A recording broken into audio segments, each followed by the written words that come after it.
Hello, everybody. Welcome to a new episode of the Dissenter. I'm your host, as always, Ricardo Lopes, and today I'm joined for a second time by Dr. Christopher Ferguson. He's professor of psychology at Stetson University, and today we're going to focus on his latest book, Catastrophe: How Psychology Explains Why Good People Make Bad Situations Worse. So, Dr. Ferguson, welcome back to the show. It's always a pleasure to talk to you. Hey, it's always a pleasure to be on. Thanks for having me back. It must not have been too bad the first time. No, it was not.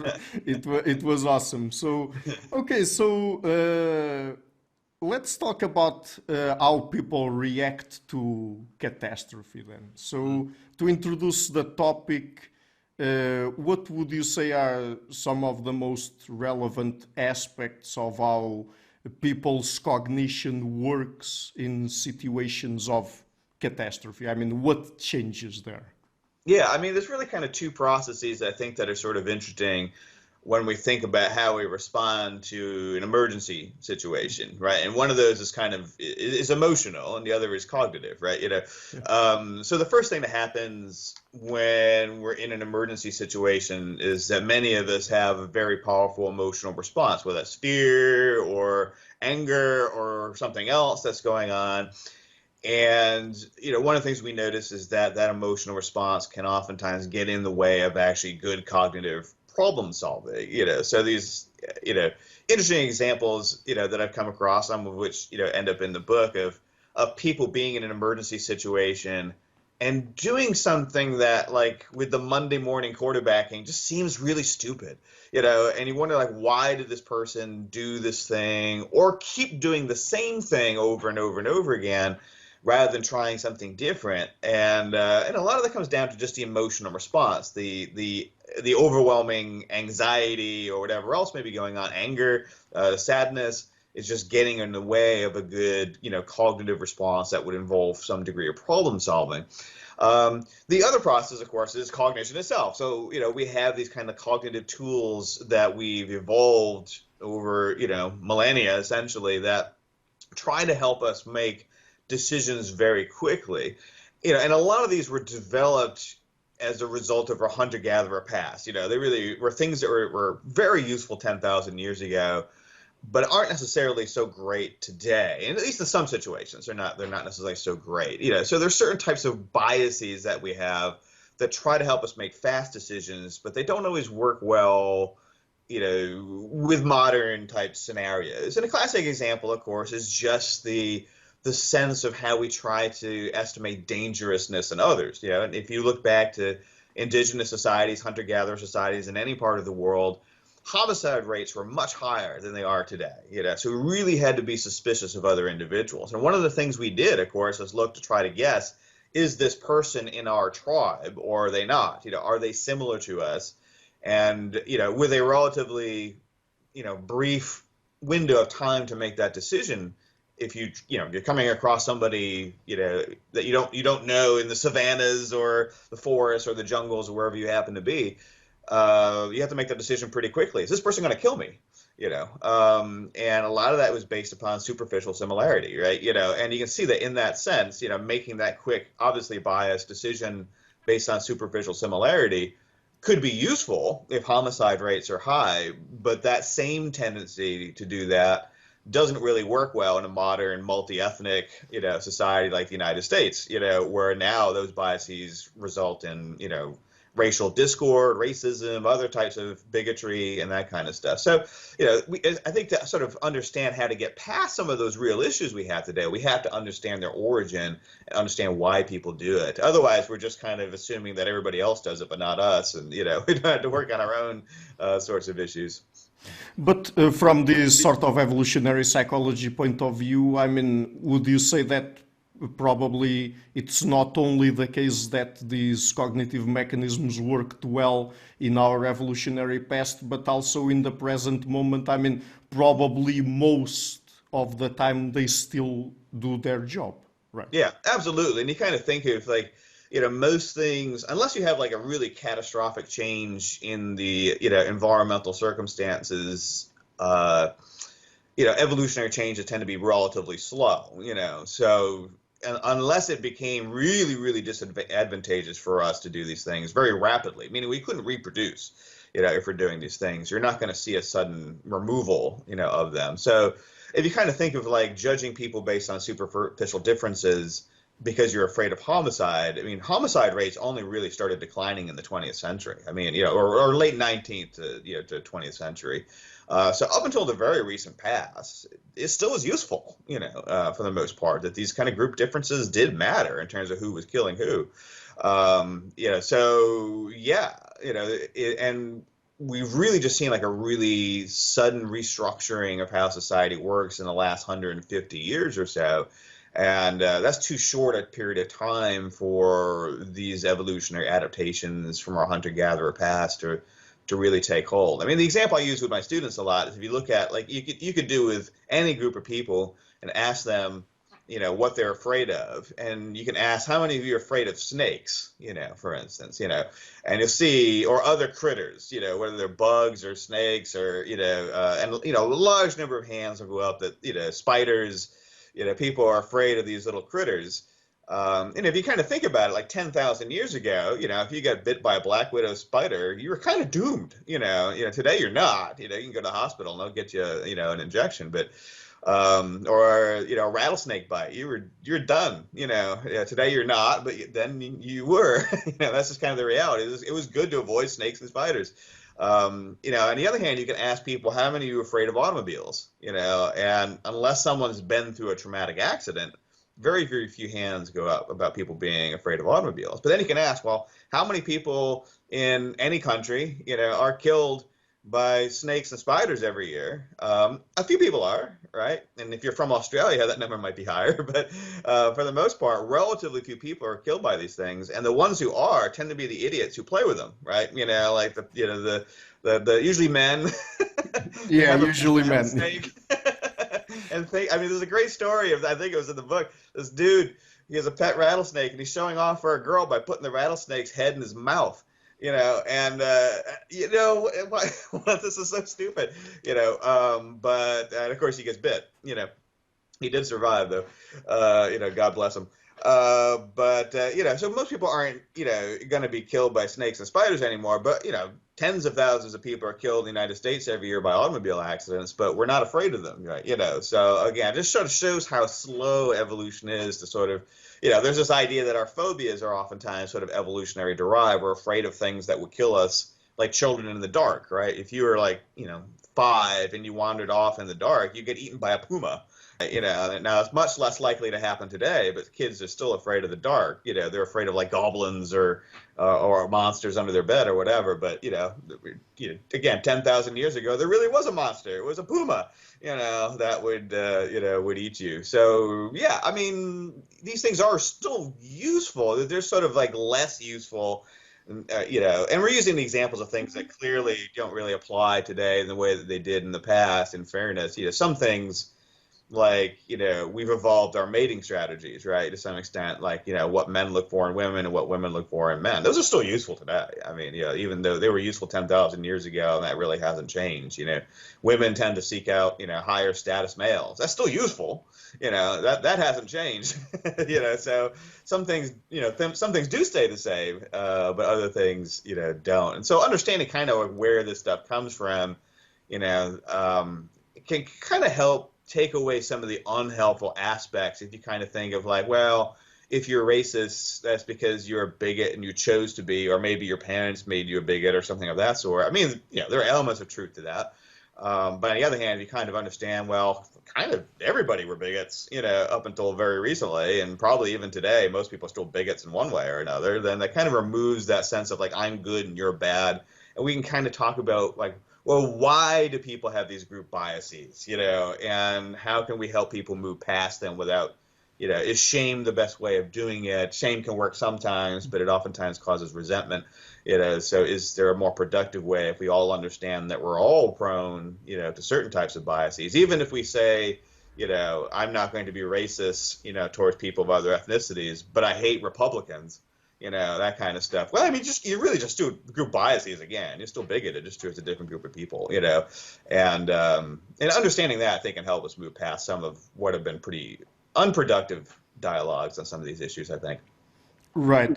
And in the book, you go through several different cognitive biases that you say occur when people are exposed to catastrophe, like, for example, generalization, catastrophizing, mind reading, dichotomous thinking, personalizing, effective forecasting, blaming, etc. So, could you tell us about some of these? I mean, how they operate and Yeah. why do you think those are some of the most important ones to understand how people react in these Yeah, kinds of situations?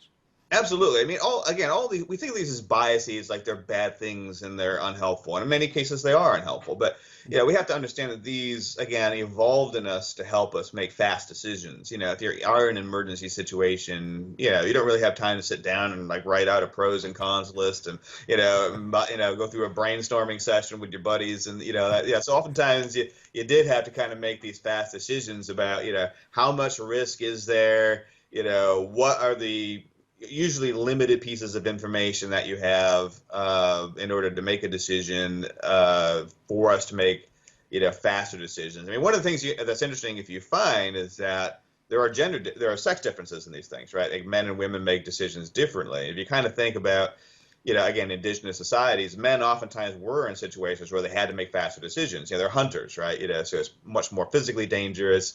More likely to be killed by the animal, and of course the animal's trying to get away, so you have to make these fast decisions. So you do tend to find that men make decisions faster than women, right? And of course everybody in the audience is going to snicker at this stuff, right? Of course, women are so slow, right? But on the other hand, women make more accurate decisions, so they tend to be slower but more accurate, where men are faster but less accurate, in their decisions. So, now everybody gets to point and snicker at each other. But yeah, I mean, most of these things are, trying to take limited information and come up with a definitive decision. And what it turns out is most people tend to see things in dichotomies, right? Or that's kind of like the tendency is this is either bad or good, not like somewhere in the middle, whereas, nuance and complexity is something that takes time, for people to, get into. So, most of these biases are kind of designed to help us make this is as good as bad? How good is it? How bad is it? Like really very quickly. So if you think of like catastrophizing, basically it's identified as a bias. It's identified as a problem. And the idea is that you're faced with a threat of some sort of situation, and your body gets geared up, your mind gets geared up to try to muster all of its resources to counter that threat. So again, if you're being chased by a troop of rabid baboons, right? I mean, catastrophizing is good. I mean, you want to sit and think of like, well, what is the baboon's perspective on this? I mean, do they have some fair points that they're making here? It really is like, these are the enemy. I need to run or kill them, and this is like, I'm either alive tomorrow or I'm not, right? So again, that sort of process sort of makes sense in that context. If, on the other hand, you get an F on a test, as an undergraduate student, right? Again, how different is your life in 10 years going to be based on that test? Probably not much, for the most part. But that's where you see this kind of catastrophizing kick in. People are like, oh my God, I'm going to fail the class now. I'm not going to graduate. I'm going to end up not going through college. My family's going to hate me and disown me. I'm going to end up a bum on the street, and I'm going to die, right? So it's kind of like the same process kicks in. Again, it's useful in one situation. It's not quite so useful in the other situation. But again, a lot of these biases creep up because 10,000 years ago we didn't go to like English class, right? At the university. So it was kind of helpful to have these processes in place to use. They just get over applied now in situations where they're not as helpful as they used to be. I mean, mind reading is a classic example. I mean, people do this all the time. Somebody does something and they interpret it oftentimes in the worst possible way. So if you didn't put up a black square, in the summer of 2020 to support Black Lives Matter, it's not because you have a nuanced and complicated and uncertain position. It's because you're a racist, right? And that's mind reading. You're sort of interpreting the motivation for why another person did something, and oftentimes, again, in a very dichotomous way. If that person didn't do the good thing, then they must be evil. therefore. And again, it's a sorting. Our brains are just sort of designed to sort, and to find risk and try to respond to that risk. And the unfortunate thing is we live in a much more complex society where those heuristics don't always work as well. I mean, there are some situations where they do, but with a complex situation like, say, like race and policing, that it's a nuanced, complicated situation, and simply saying there's a genocide happening, in the streets of America isn't very helpful, but neither is, we should do nothing, whatsoever. There's no problem whatsoever with policing, and, it's more helpful to take a year, and look at the data. Maybe we're taking longer than a year at this point, but, it is more helpful to take time and look at the data and come up with a complicated solution to a complicated problem. But it's just not oftentimes the way our brains are designed to deal with problems. So, and there seems to be a recent negative trend. I'm not sure if only in the US or perhaps globally, but when it comes, for example, to suicide rates. So, I mean, first of all, is that true? And if so, how are people reacting to it? Yeah, I mean, there definitely has been an upward trend over the last decade or so for suicide rates. I believe it's sort of stabilized in the last year or two, but generally it's higher than it was a decade ago.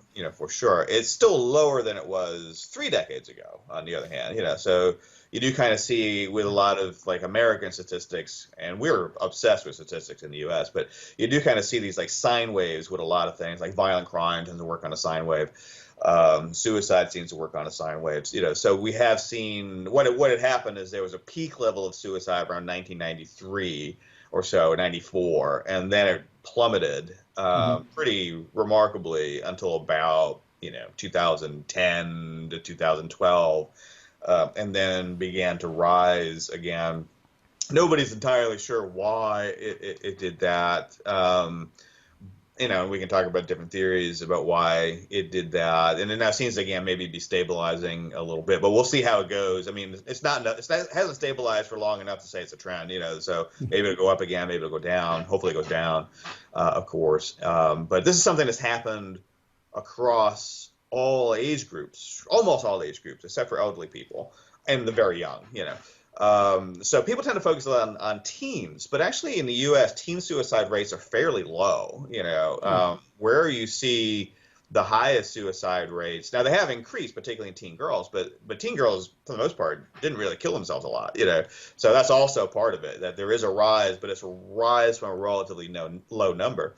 Where we see suicide rates the highest are really in 2 groups. One of them is mid-20s Native American men tend to have relatively high suicide rates, and early 50s white men like myself tend to have those are the 2 groups that have the highest suicide rates and have seen the largest raw number increases in suicide rates in the last few years. And this isn't like I cry for help. I'm fine. I'm not trying to I'm a pretty happy person. Well, you never know. So yeah, exactly.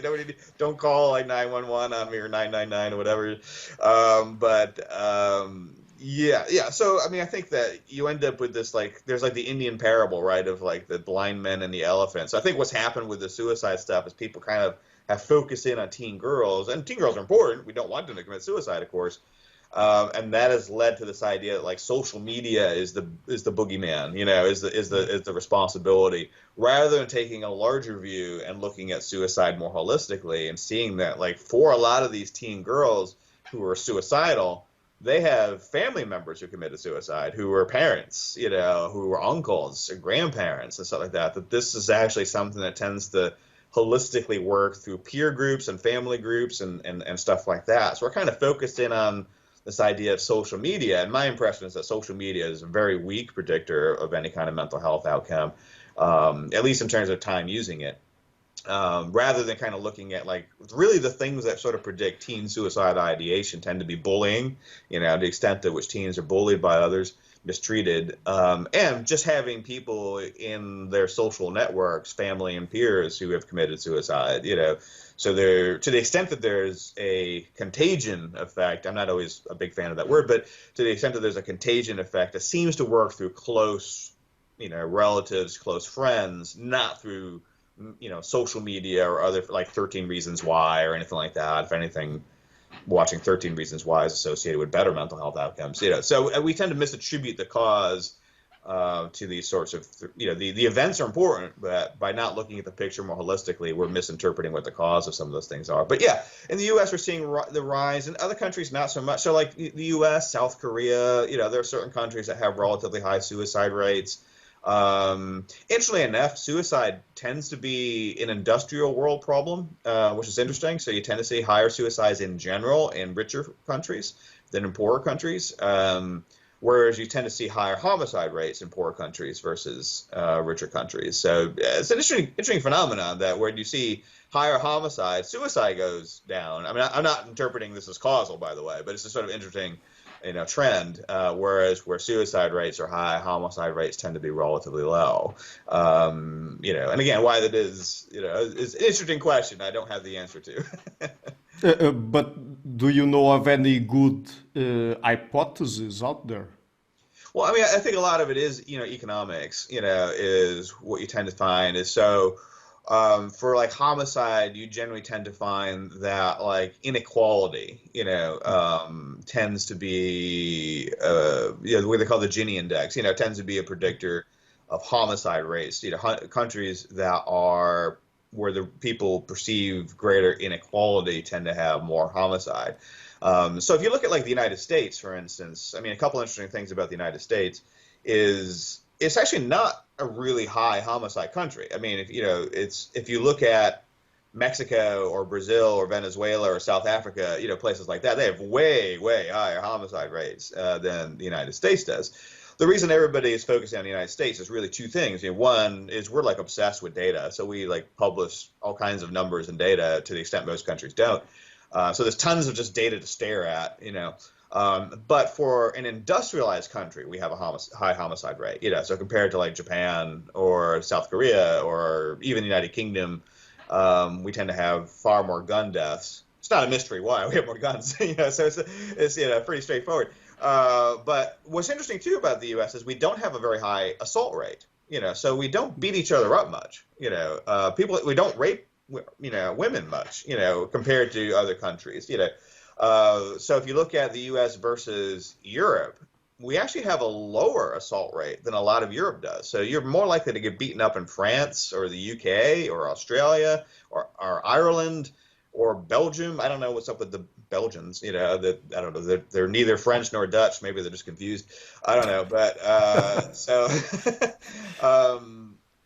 but we do have a high homicide rate. So, I mean, I think that is for the United States, it's pretty compelling to suggest that what's happening in the U.S. is that guns just make it easier to convert some assaults into homicides, right? Even though people misperceive this idea that the U.S. is more violent than Europe. In general, we're not. If anything, we're less violent than some European countries. We just have a very high gun homicide rate, So it's important to have that kind of a context. For suicide, you tend to find that an index called Human Capital Index is associated with suicide, which means that people have higher paying jobs and are more educated. So in other words, countries that have more of that, which sounds like a good thing, right? We generally would think that having better jobs and more money and better education would be associated with a lot of positives, and of course it is. But on the other hand, the countries that have a higher human capital HCI tend to have higher suicide rates, and why that is it's just sort of like they have more like angst or some sort, like existential angst, or are these cultures that are more complicated, more stressful. I mean, we're not, maybe they're more individualistic or less collectivist, so people have, smaller social networks account. I'm just throwing hypotheses out. We don't really know why it is, but that does seem to be a relationship that we see. So before we change topics, I would just like to ask you about one further question about something that you mentioned there surrounding social media, because recently we've been hearing quite a lot of people even some high-profile academics on social media and elsewhere commenting on how there's an established relationship Yeah.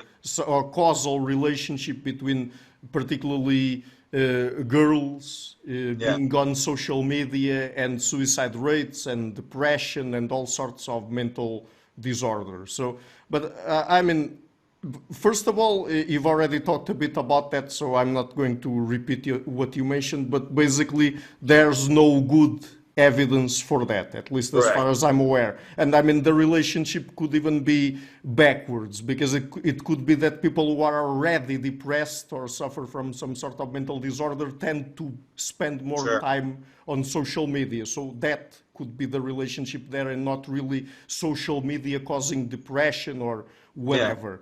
I mean, this is a very frustrating topic to explore, at least from my perspective, because many people tend to moralize it. That is, they assume that the causal relationship is there, and then if you go and try to discuss with them, try to question if it's really there or not, because it is associated with a social issue, in this case suicide rates, depression, whatever, mental health in general, then they assume that if you're questioning it, you're basically weirdly for Yeah. suicide or for bad mental health You in don't love girls. Or, children. Yeah. Yeah. yeah, and I mean, this gets really frustrating because it could be the case that there are other factors out there playing a role here, but if people assume that it's social media, then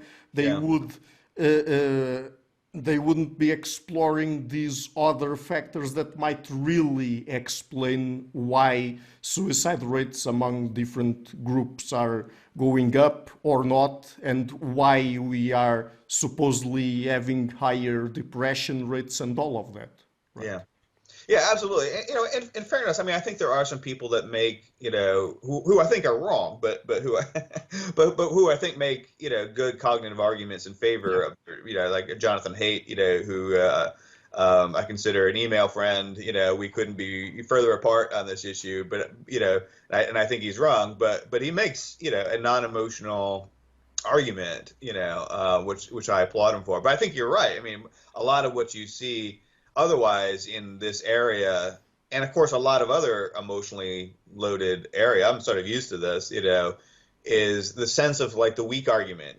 So if you have like, I think what happens a lot is if you kind of know your case is weak, and to some extent, like maybe unconsciously. I mean, I hate to like rely on this sort of like unconscious processing stuff, but maybe somewhere you're not really entirely sure you've got a strong case here. I mean, it's always a very powerful fallback to try to shame someone, who's bringing up data. You know what I mean? Like the other person's bringing up data that's inconvenient. So it's easy to say, let's say like a social media. Well, you don't care about teen girls, and are you sexist or something? I mean, are or sometimes use your identity. Well, you're a man. You don't know what teen girl, which is true. I mean, of course, but but you don't understand.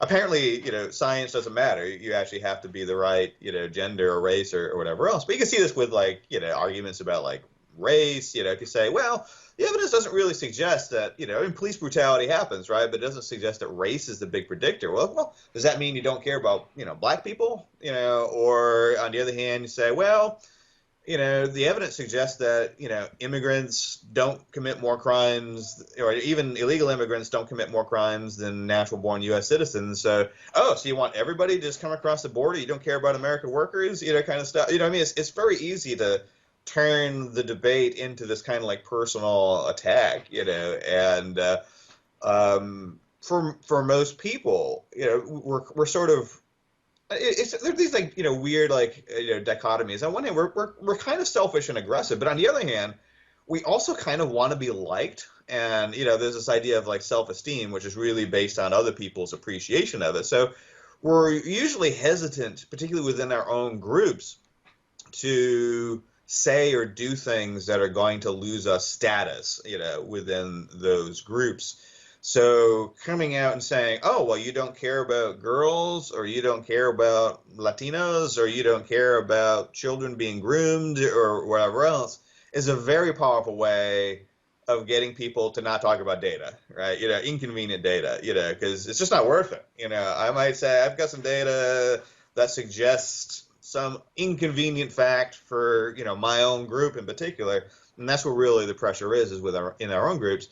Then it's just not worth it. You know what I mean? Like, I don't want to lose my job. I don't want to lose my friends, and this kind of stuff. So yeah, I mean, I think in general, people can be wrong, but if your basis for making the argument that they're wrong is because they're a bad person for raising a debate in the first place, that's a really weak argument. You might be right, but you really need to dig a little deeper and find the data that suggests that you are right, that maybe contrasts with this person. If you're just shutting them down because, there's no room for hate, or that sort of stuff, or whatever the slogan of the day is, then, protect the children, whatever it may be, then that's not a strong argument, and I think that has been one of the challenges for, the social media stuff, is it does have this sort of perennial save the children aspect of it that we saw with video games, even just fairly recently, although that seems to be dying off, and then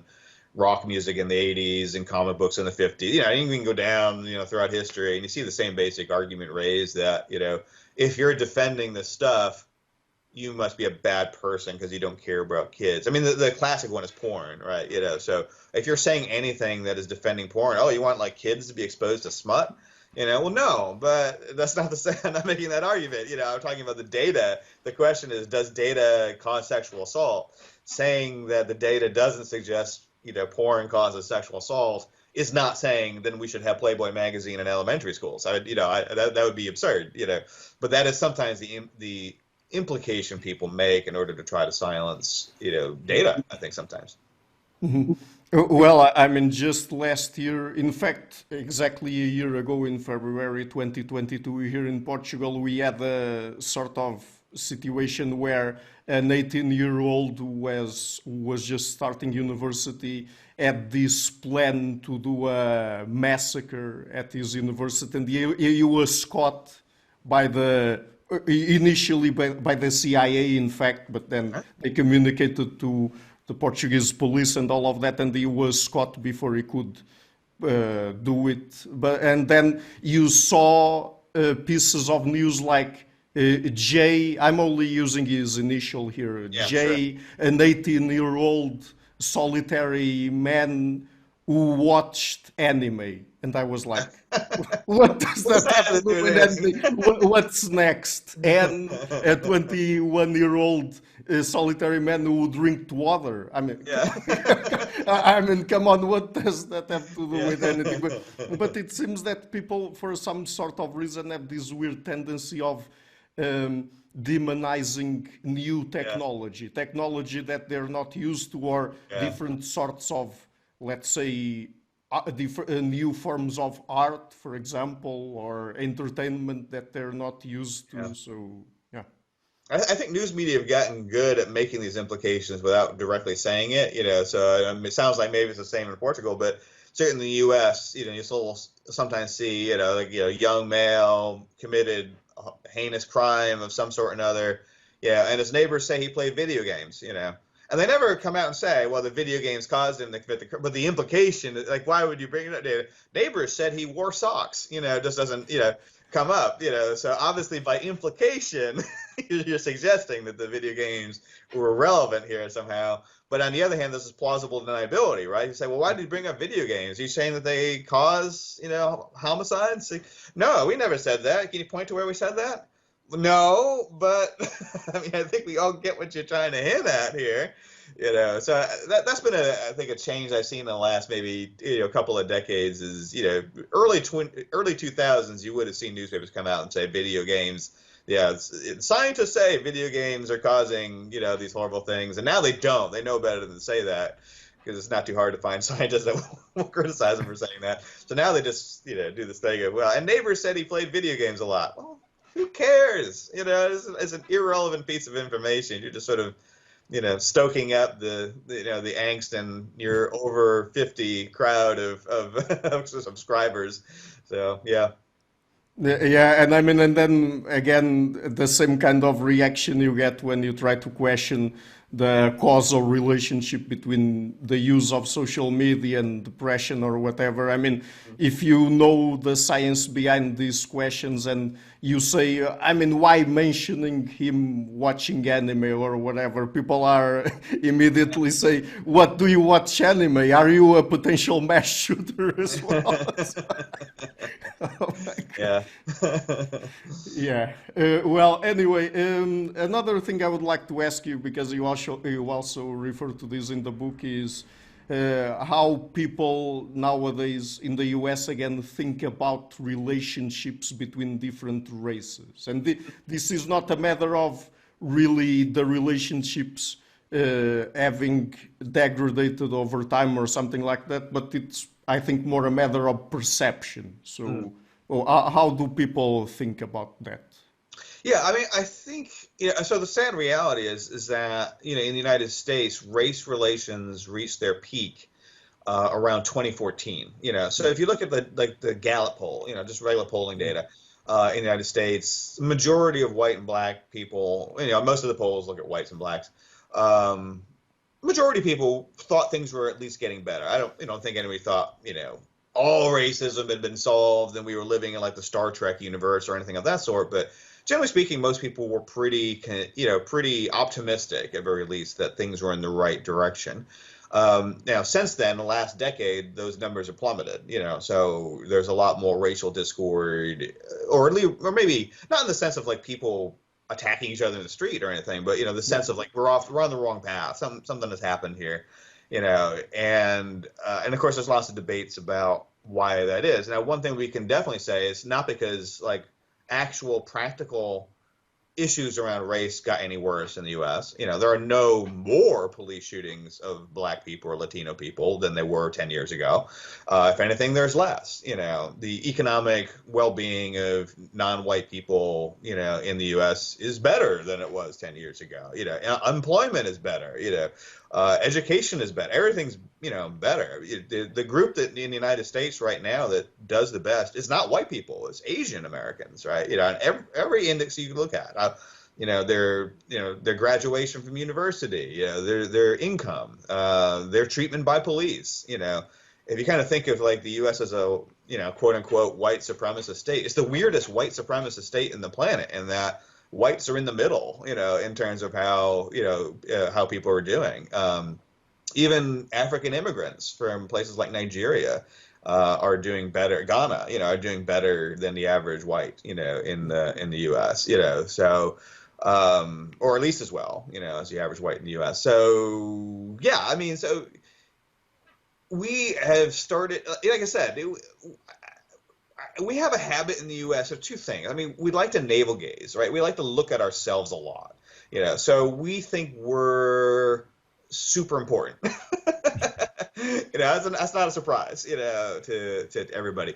And that sounds narcissistic, but it oftentimes isn't, because the second quality we have is we love to criticize ourselves, and Europeans love to criticize us too, so this is like everybody kind of gets, everybody's in agreement that criticizing the U.S. is fun, so I think, I mean, because what you'll see, like as an example, you'll see Americans, oftentimes white Americans, criticizing the U.S. as like this racist, history of slavery, which is true, of course, history of segregation, which is true, and this idea that nothing has changed since the 1950s, that the systemic racism, is a core of United States, kind of culture, and they'll be typing this on a machine that was made with actual slave labor in the People's Republic of China. You know what I mean? And with no irony, no insight whatsoever, that they're obsessed with events that happened 150 years ago. and careless and completely unconcerned about actual. There are 30 million slaves in the world today, in various parts of the world. Yeah, some of it's human trafficking. Some of them are in the U.S. It's human trafficking, right? But a lot of them are in Asia. A lot of them are in, South America. Some of them are in Europe. Some of them are going to be in Portugal. But a lot of them are in places like Africa and South Asia and China. China is basically a slave state, at this point, with their Uyghur and Tibetan populations. So that doesn't interest people for some reason. Very few people. There are people that care, but there are relatively few people that care about this. So we've developed this weird obsession with self-flagellation. So rather than acknowledging that certainly things aren't perfect, but we've made incredible strides over the last, what would it be, 60 some years in the United States, that if you were going to be born black, in 2023, being born black in the U.S. is probably one of the best places on the planet, including Africa, to be born black. That things like racism and slavery and genocide and misogyny were human universals. American Indians, Chinese people, Africans, all did all of these things to each other, and it was horrible. That these things are horrible, and that Americans and Europeans were really the first culture to voluntarily get rid of slavery and sort of adopt this idea that we should be better than how humans were, throughout most of history. So I think that is part of it, is we've become really obsessed, neurotic, really, over the worst aspects of our history, which we should acknowledge, which, are really there.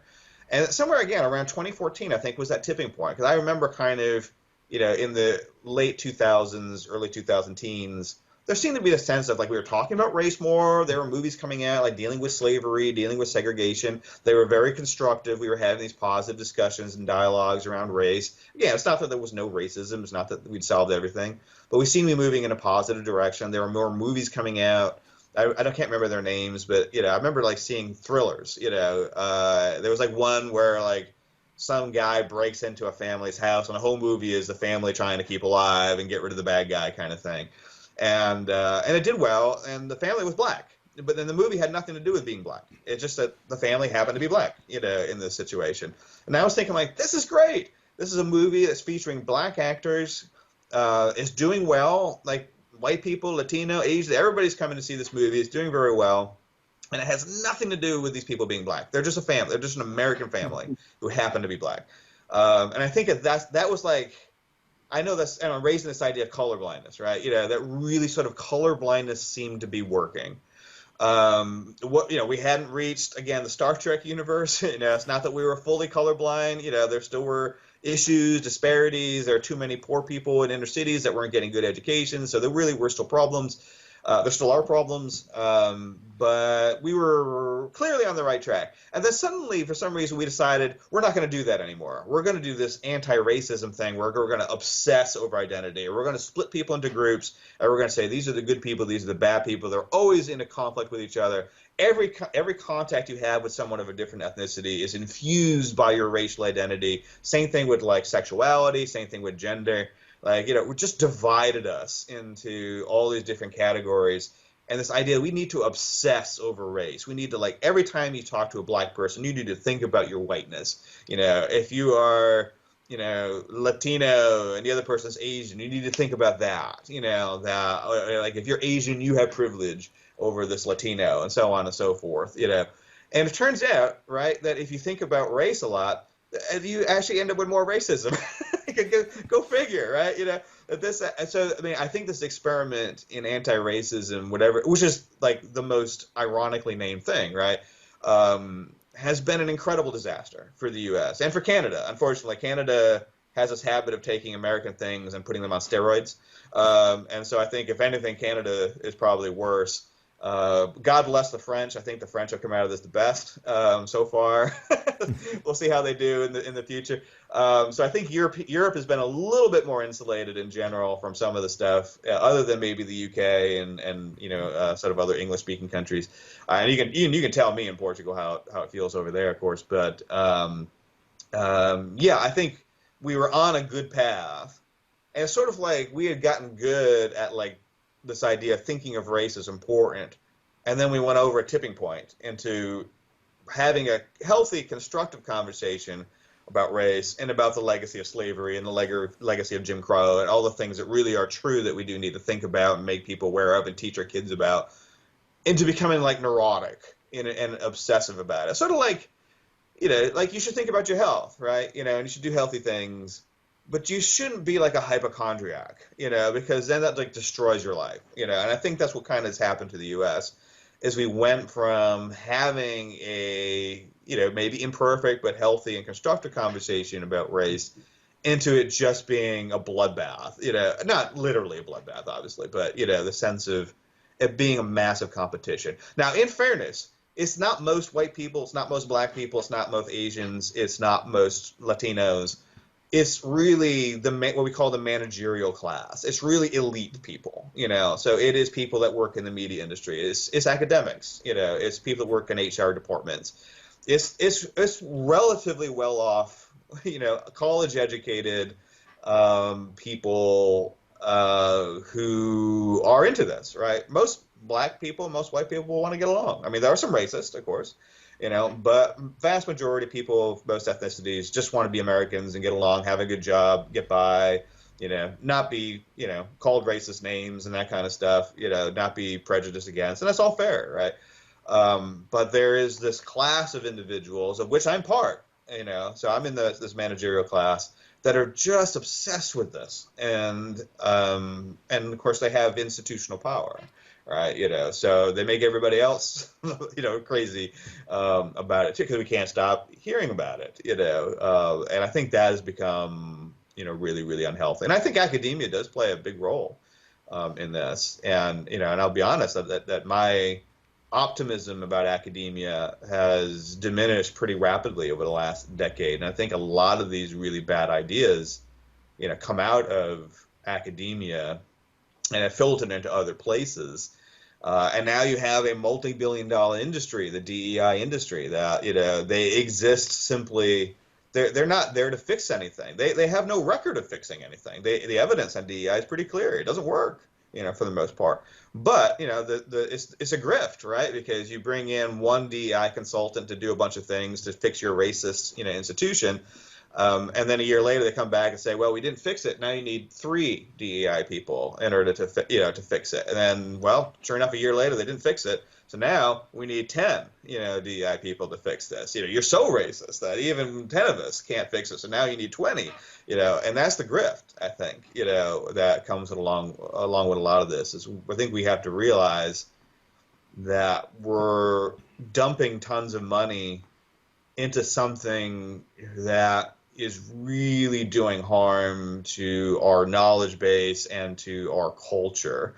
And that's the problem on the left. And of course, on the right, you have the whole paranoid Stop the Steal and January 6th. And, and I think those extreme elements feed into each other because, of course, you can always point to the, like the libs of TikTok, right? Here's all the snowflake teachers with their pink hair trying to, tell a 4-year-old that she's actually a boy, that kind of stuff. And that is bad. And that happens, right? But it's probably not most teachers. And on the other hand, people on the left will say, well, here's this guy with like a Nazi flag, on his front lawn, talking about how Hitler had the right idea. Yeah, that happens too, but it's probably not most people on the right, So I think those extreme groups sort of feed into each other. And there may be, collectively 12, 14% of the U.S. population, but unfortunately, they get the most attention, So I think that's kind of where things are at in the U.S. How about Portugal? How are things going in Portugal around some of this stuff? I mean, at least politically and socially as well, of course. I don't think that most of that discourse has arrived here yet. Bless your hearts. I hope there's nothing helpful. And like literally, this does not help like black people. Like this does not help Latinos. This has not helped anybody. It's not. This is not the way to do it, color blindness, and sure, I mean, some people use color blindness to deflect from, cynically to deflect from real racism. I mean, that is true. But, I think this idea of color blindness was working, for the most part. Everybody thought it was, I remember like listening to the there's a song from the 90s, by a band called En Vogue, who were like most black women, and they were talking in that song. They talk about colorblindness being a good thing. Be colorblind, and the rest will follow. It's a classic lyric from it. So up until recently, everybody was on board with this idea that we should get to this, sort of ideal. It's kind of like Martin Luther King's ideal of being judged by the content of your character rather than the color of your skin, right? And all of a sudden, everybody says colorblindness is racist. I don't know. I mean, we can just look at the outcomes, and while we were on that path, things were improving. And now that we've switched to something else, things are clearly not improving. Maybe it's time to go back. It's a classic AB design, I think, to some extent. Right. So I would like to ask you another question now, because we've been talking about how people, not only individually but also collectively, react to these issues, some of them more or less serious. But what about the concept of the madness of crowds? I mean, is that something you think there's good evidence for? Because I mean, I've had other people on the show with whom I talked about that, like Hugo Mercier, for example, and he, in his book Not Born Yesterday, he talks about how we tend to reason better collectively than individually. So do you think that you would still think that the concept like the madness of crowds is useful to understand this sort of phenomena that you explore in the book, or not? I think it's still useful. I mean, and I think it's a complicated issue. I mean, I think that you can purposely set up a group, right? To work well against like groupthink, and all that.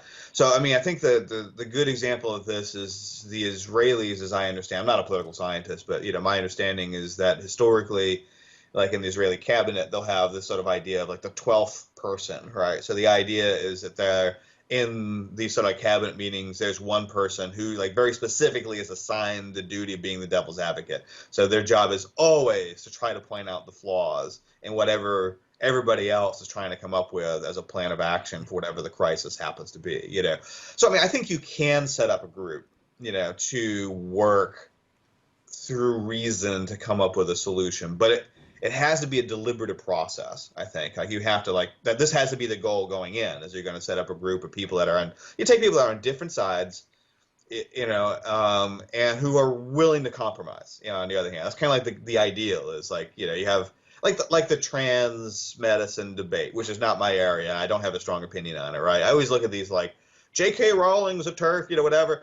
And I kind of think like, come on, this is going to be fixable, right? I mean, like you just take 5 people who are on J.K. Rowling's side, who are gender critical feminists, or who are like Matt Walsh conservatives or whatever, and you take 5 people who are trans activists, but you pick people that they're like, hey, look, I'm worried about trans rights, I'm worried about like transphobia, but I'm also understand that people might have good faith concerns about, say, like women's sports or things like that, and I'd be open to finding a mutual solution to that, and same thing on the other side, like, hey, I'm concerned about like women's spaces being vanishing, and biological men coming into those spaces. But on the other hand, I understand that, their brains are women's brains, and that's really kind of a tragic and complicated circumstance for them. And I'd like to see them also live good lives. And, that's the idea. But it's a deliberative process, right? But, a lot of processes aren't, a lot of social groups aren't deliberative, right?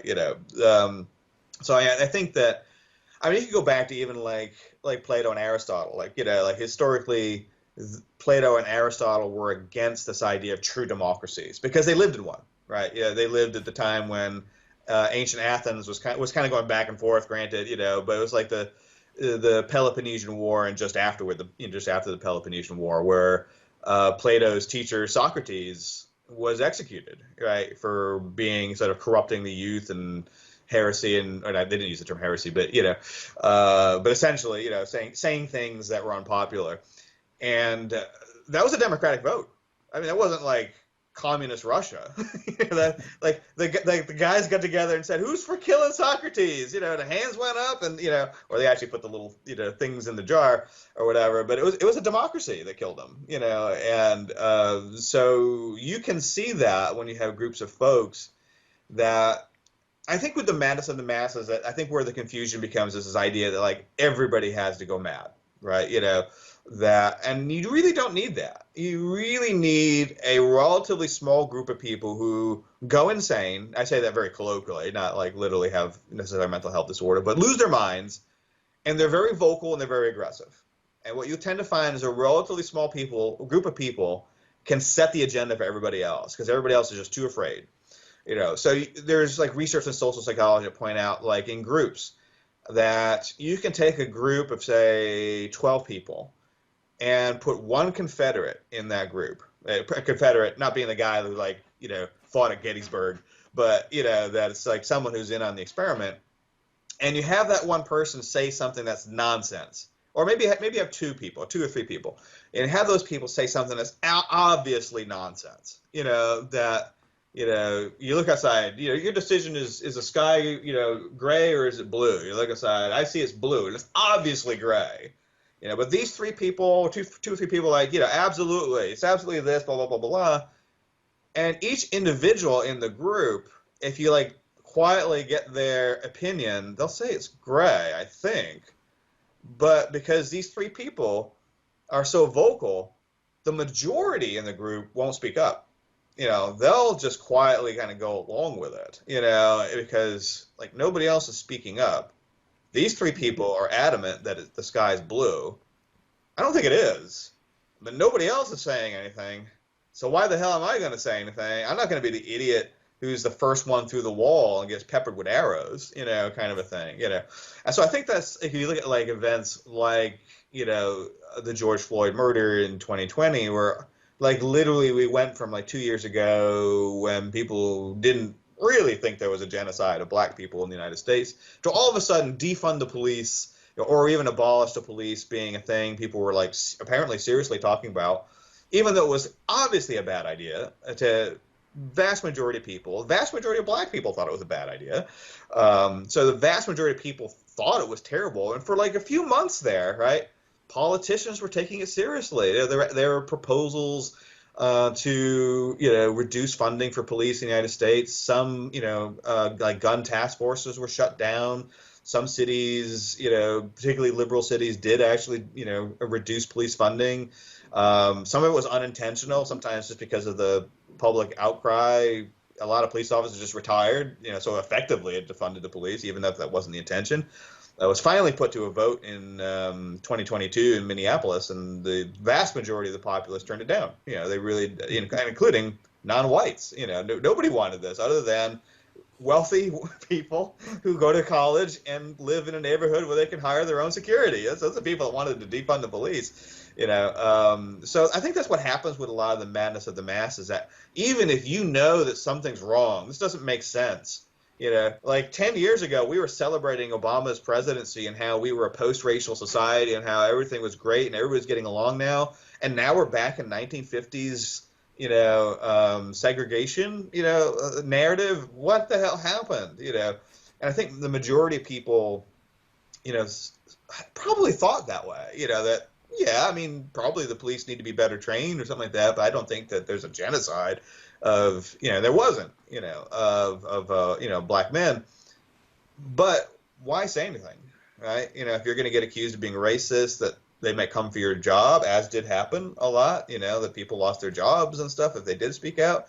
You see this guy, he says, I don't think that riots are a good idea, and he gets fired from his job, which happened.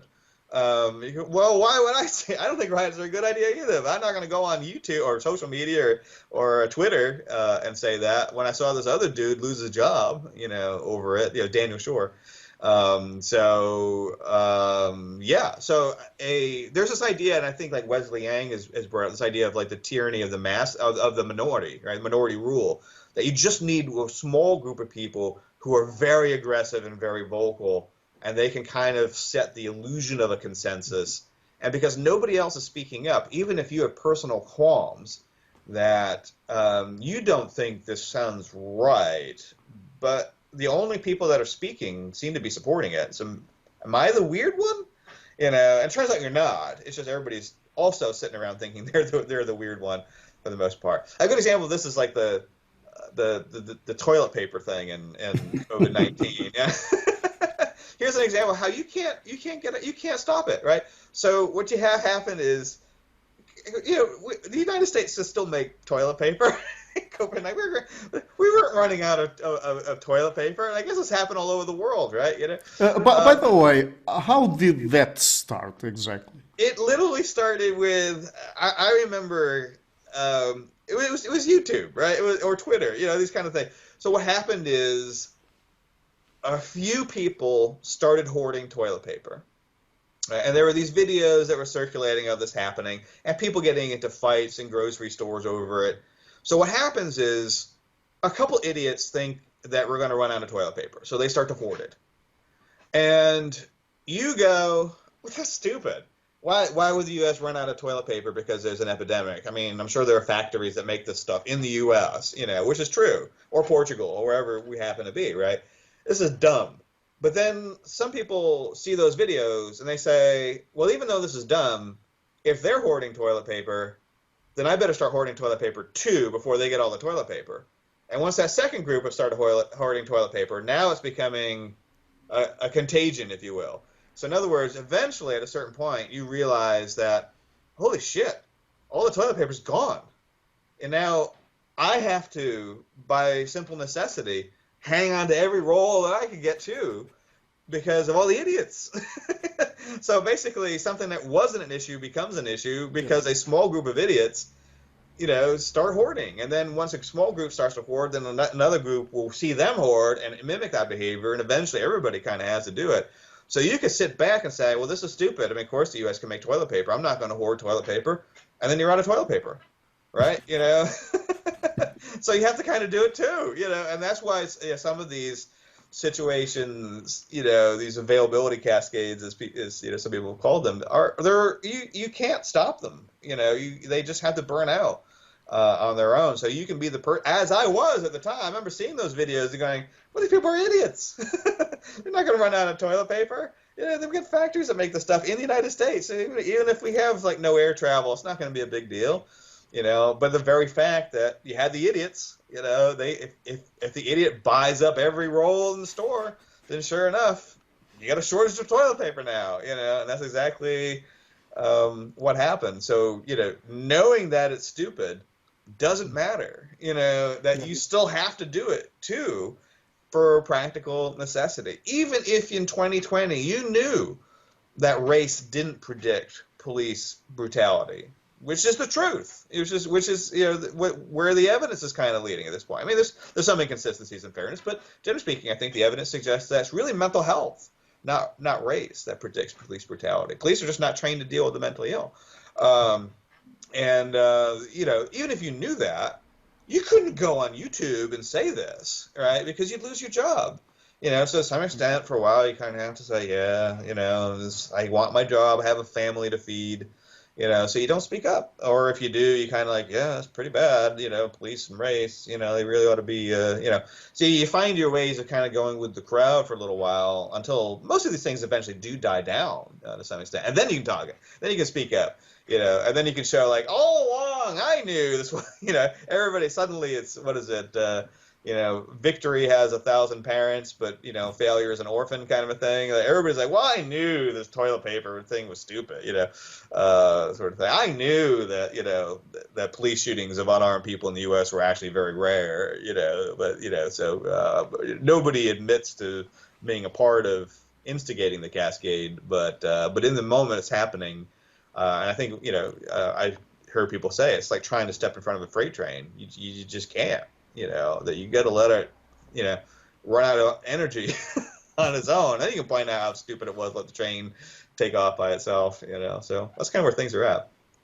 But do the media, and I'm not talking about social media specifically now, but the media like traditional media, do they contribute to availability cascades as well? Sure, absolutely. So, part of it is this idea of the availability heuristic, right? So if you can recall an event and it's a dramatic event, you tend to exaggerate the frequency by which that event occurs. I mean, plane crashes are, of course, the classic example that, even though we know you're more likely to get killed in a car than a plane, people tend to have, phobias of planes are much more common than of cars because plane crashes make the news and car crashes usually don't, So it's easy to remember Now plane crashes are actually getting so rare that it's even hard to remember like an American or Yeah, European I can't crash remember scenario. the last one. They're very rare now, but sometimes you can see like I think one did just crash and I forget where it was, but it was a non-industrial nation, so it wasn't in Europe or the U.S. or Japan or Korea or whatever. But yeah, I mean they happen still, but they're pretty rare. So it is kind of hard to remember one. But anyway, um, but like the example of in the United States. I think the numbers are hovering in terms of like unarmed black men that are shot by the police, for instance. Keep in mind, we're a country of 330 million people. We're the third largest country by population in the world right now, behind India and China.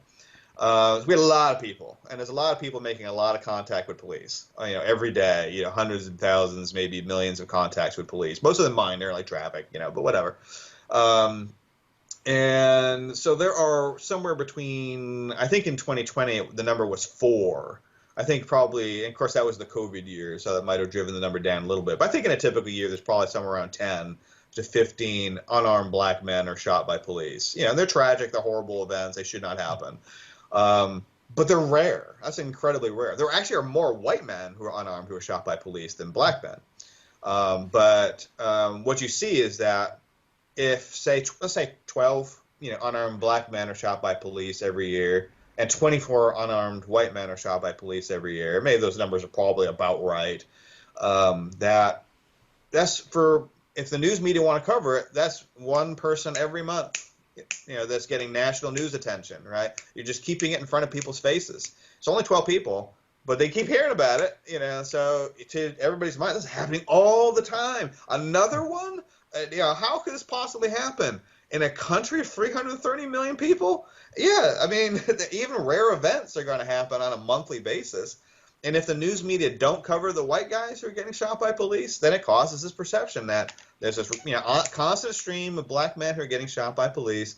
Apparently, there's no white men who are getting shot by police because they're not getting any news coverage, right? So it causes this sort of false perception of what is actually, happening.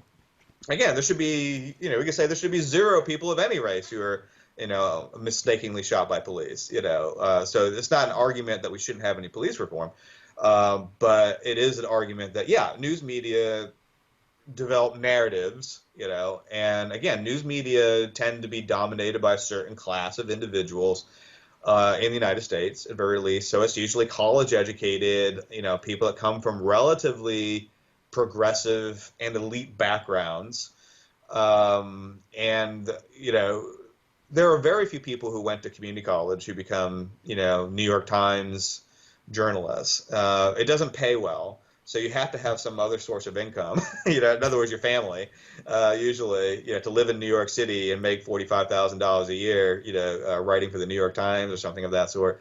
So you get a very specific class of individuals who have a specific worldview.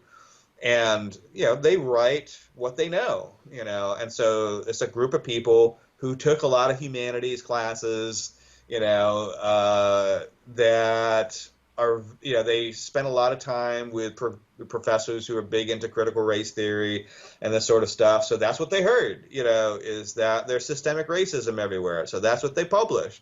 And they're like startled when like 90% of the population think they're nuts. That's like, the U.S.'s public perception of journalists has nosedived.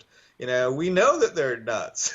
We know that they're lying to us at this point. They always were lying to us, but at least they were lying to us in a bipartisan way, 20, 30 years ago. And now we know that they're just a bunch of, humanities graduates, trying to recreate their college experience, and not telling us the truth, except for Fox News, which is the opposite, right? Which is now catering to a really paranoid right wing, sort of audience as well. So you see these kind of like niche news media that, publish narratives of what they think their audience already wants to hear. So you see like a same event, like the Kenosha shooting, Jacob, oh God, I'm going to mix up his name, Blake, I think it was. I'm mangling his name. It was in Kenosha, Wisconsin.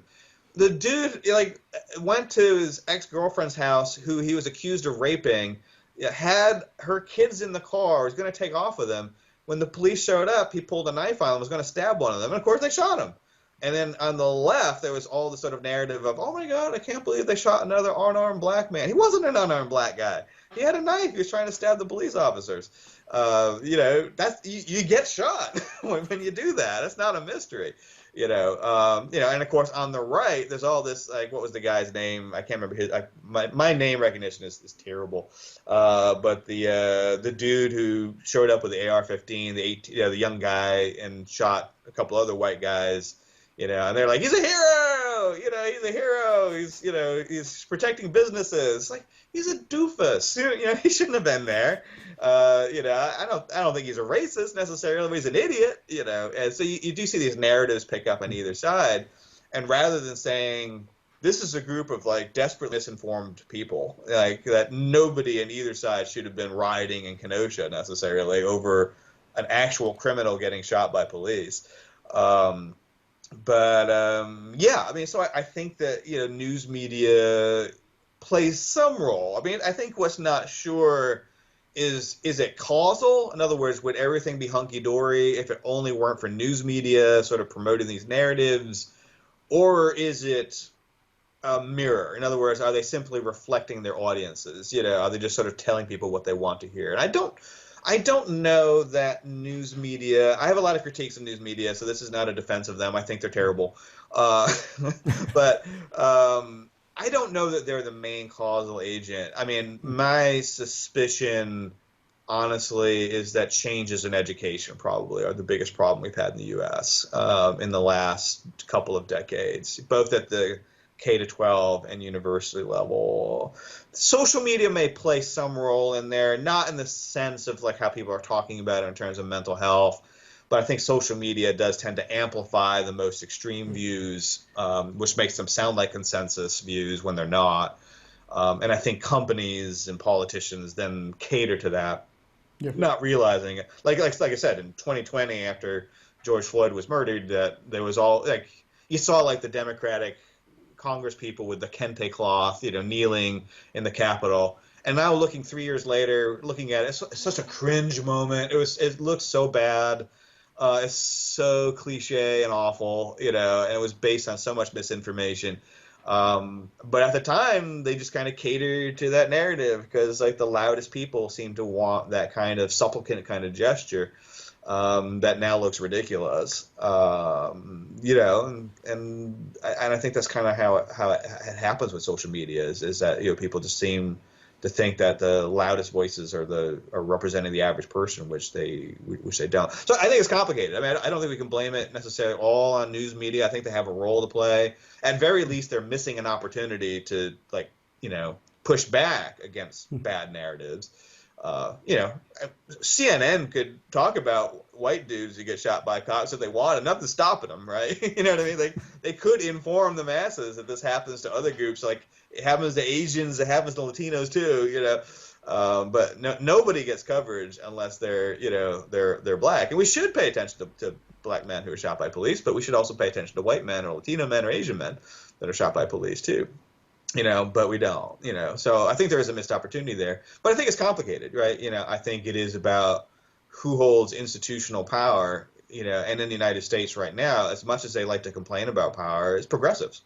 Progressives hold most of the cultural and institutional power in the United States right now, other than a few places where, like the Supreme Court, where conservatives have managed to find a few toeholds for the most part. So the Supreme Court is very conservative. Right now, of course, our House is a bare conservative majority, but news media, other than Fox News, universities, K-12 education, so like elementary, high school education. And I'm not sure if K-12 means anything in Portugal, so I'm trying to correct myself to not use it. Not exactly that terminology, but primary to secondary. Yeah, primary, secondary, yeah. HR departments, charities, the arts, fine arts, Hollywood, all of them are basically, progressives have a stranglehold on all of those cultural institutions, and that's not going to change in the near future. So the reality is that progressives are the institutional power in the U.S. And so if you look at things like, you can't be racist towards white people. Sure you can. You have the power. It's not black people being racist towards white people. It's progressives, who have the institutional power, who are saying things, that are not good, that are bigoted, that are prejudiced. And because you do have institutional power now, even if you use that definition of what racism or sexism is, you've got it. And so it's a very different world than it was in 1950, when I think those arguments made some sense. And let me just ask you yeah, one question about availability cascades and social contagion. So, is there anything that we can do when we are exposed to that, to an availability cascade, for example? Because I mean, if in certain situations we might risk losing our reputation, losing our jobs, running out of toilet paper. I mean, what can we do really when you're already in the midst of it? Yeah, it's tricky. I mean, the ones that I'm most familiar with, of course, are like the media effects ones, so like the video games cause mass shootings sort of thing. And so that, like, the video game debate, I think, kind of set my expectation for what a timeline might look like. And I'm actually interested in following this whole like systemic racism availability cascade as well, which seems to be working on a shorter timeline, I'm thinking now, which actually makes me a bit more optimistic. But like with the video game thing, if you looked at, like, say the year 2000 or 2002 or something like that, around there, everybody thought video games caused mass homicides. Like, it was not a controversial thing to say that school shootings were due to video games, And now we're 20 years later, and still some people say that, but they're probably in the minority, at this point, So, and a lot of that was this sort of, cautious but constant pushback of like data, but the data, and if you kind of like bring data up in front of people and you do so calmly and rationally, over and over and over and over again, enough people will start to listen. Not everybody, but enough people will start to listen that you can change that narrative. So you still see people talk about video games and mass homicides, but they're in the minority now. They're very clearly in the minority, at that point. Some people might worry about like less serious aggression, but not usually violent crimes too much anymore. And it's mostly conservatives that worry about it, and a few liberals that, like, I don't know, games journalists are weird. They I don't know, that's the whole thing. But I think like the systemic racism thing, obviously, if you're in the middle of the availability cascade, no, there's nothing you can do. There's very little you can do. But the initial emotional outburst tends to be pretty quick. We're talking like 3 to 6 months. And once you get past that 3 to 6 months, then you can start the process of gradually bringing the data up, pushing back, but the data. And then people will start to listen, because most people kind of go along with it because they don't know anything else. So, gee, everybody's saying we should abolish the police, should we? But they say, well, actually, historically, when we didn't have police, homicide rates were through the roof, and now we've got 2 or 3 years that we've like been disparaging police officers, and they've been retiring everywhere, and a few places have shut down, not all their police, but certain police task forces and stuff, and we can see how that worked out. Homicide rates shot up, just like you would think. So I think the experiment of certainly defund the police was an obvious disaster of a slogan, So I don't think there are that many people in the U.S. that really think defund the police is a thing anymore. So that one went by fast. But the larger systemic racism argument, I mean, to have seen it took 15 years for the video game debate to get where systemic racism debates have gotten in 3. So there are still lots of people that believe systemic racism is real. There are also lots of people, including lots of black people and Latinos and Asians, who don't think systemic racism is real. And it seems like gradually the more skeptical side is gaining ground. The woke side, I guess, for lack of a better term, still has a lot of power. Let's not, I don't want to be overly optimistic. They still have tons and tons of power, particularly in places like universities, where I work. But I think like in the public, people are starting to see both that the data is coming out enough that the people realize, like, I don't know if it's really race that's predicting, these police brutality incidents as opposed to something else. And I think people are also seeing like this whole like anti-racism movement has been just so bad. It just has worked out so poorly for everybody. Even if you're saying, well, you know what, white people, they engaged in slavery in the U.S., they engaged in segregation in the U.S., maybe they have it coming if they're miserable for a while. Fair enough. But everybody else is miserable too. I mean, this has not been a movement that has benefited Black people or Latino people or indigenous people or anybody, So, and I think that's, how many like poor indigenous people have been able to get a better education because of land acknowledgments? Zero.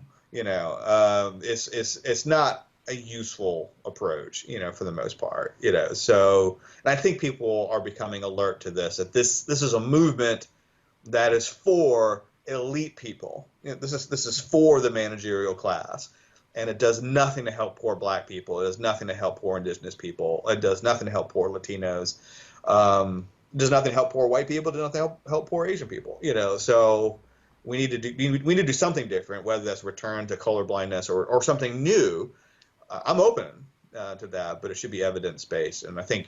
You just look around. I mean, the evidence also says it doesn't work. Yeah, the empirical evidence says it doesn't work. But you can just look around and look at the disaster that's the U.S. culture right now, right? And say, like, okay, we tried this for 10 years, folks. And it's just gotten worse across those 10 years. Maybe we should do something different. And I think I would have said even maybe like a year or two ago that we're probably in a 15 to 20-year cycle. I'm beginning to become more optimistic it might be faster. Than that. Maybe I'll bring it down to 10 years, then maybe in 10 years we'll look back and go, holy crap, what the hell were we thinking? And in fairness, maybe there are a few things of the sort of like progressive woke movement that are good. I mean, I don't want to say there's nothing good about it. But I think in the end we'll say like most of the stuff was bad. And actually disadvantaged most people, and it was really a problem. So whether we'll have fixed it or not, I don't know. So we'll see. By the way, apart from the toilet paper thing, how did the COVID-19 pandemic turn into another sort of culture war? Because, I mean, from a certain point onwards, it seemed to me like that particularly in the US, I mean, here in Portugal, probably not so much, but in the US particularly, that people were just talking past each other. Yeah. And, I mean, people were in favor of lockdowns, for example, couldn't hear arguments against lockdowns. Yeah. And vice versa, and so on. And then the anti-vaxxers came in after late 2020 or something. So, I mean, how did you get into that? Yeah, that's a great question. Yeah, I mean, I think again, a lot of what you're saying is absolutely true. That there was a lot of like people talking past each other. I think again, extreme voices were highlighted, even if they weren't necessarily representative. I think where the institutional power was not a majoritarian view, which it doesn't always have to be, but and I think public policymakers, both in the Trump and Biden administration, made non-trivial errors, about how to handle, COVID-19. And so, I mean, I think, a lot of it just became more realistic, So what would happen is like you'd get like 50 people who would show up at like, I don't know, like the Minnesota Department of Public Health, and they'd have like AR-15s, and they'd be saying like, I want a haircut, this kind of stuff. And this would become like a big thing, like on news or social media, saying like, look at all these like conservatives who hate grandma, kind of stuff. So rather than saying like, okay, you know what, we have a country of 330 million people, there's always going to be a few wingnuts, right? So we should just ignore them. No, they became like the symbol of the right, So now you have people on the left saying like, well, obviously conservatives don't care about this. They just want everybody to die, right? So rather than saying, well, there's a few extremes.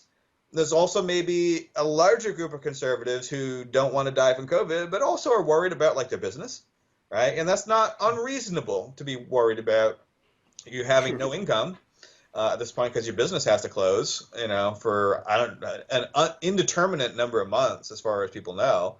Like that's a legitimate concern, right? And on the other hand, it kind of went in the other direction too. So it was a sense of like, well, these progressives hate children because they want to keep children, online and out of schools for years and years and years. And there's a big conspiracy. Fauci's like a Nazi, kind of thing or whatever. So I think like those moral narratives on either side just got like propelled out of control, and so it was easy to see not that the other side simply was wrong, but they were acting in bad faith. That if you were concerned about your business and didn't want to close down, it's because you hated elderly people. You just were selfish and you didn't care about children or the elderly or teachers or this sort of stuff. If you wanted your kids not to fall several years behind in reading and math, then you hated teachers. You didn't appreciate teachers, this kind of stuff, right? Same thing on the other hand. If you want to wear masks, then you are approving of government tyranny, that you're allowing government to take control of our bodies, and so it was like the most, and then you'd have like some of the decisions were so stupid. Like on one hand, there was like public health, right? Who like protests were bad when they were conservative, right? So it turns out, by the way, being outside largely doesn't transmit COVID. Even if you're in unmasked groups, it's a relatively low risk situation. But we didn't know that like in 2020, right? So it was reasonable to say don't be in groups of people, even if you're outside, because we didn't know how easily it was transmitted. But anyway, so there was that moment like pre-George Floyd where all the public health people were saying, don't protest, don't protest about masks or vaccine. Well, they didn't have any vaccines yet, but don't protest about business closings and that sort of stuff because you're going to transmit the virus, so you shouldn't protest. And all of a sudden, like a month later, everybody should be out there protesting. Protests are good because racism's everywhere, kind of stuff. And it just made public health officials seem so obviously biased, and non-scientific. And that was a disaster for public health.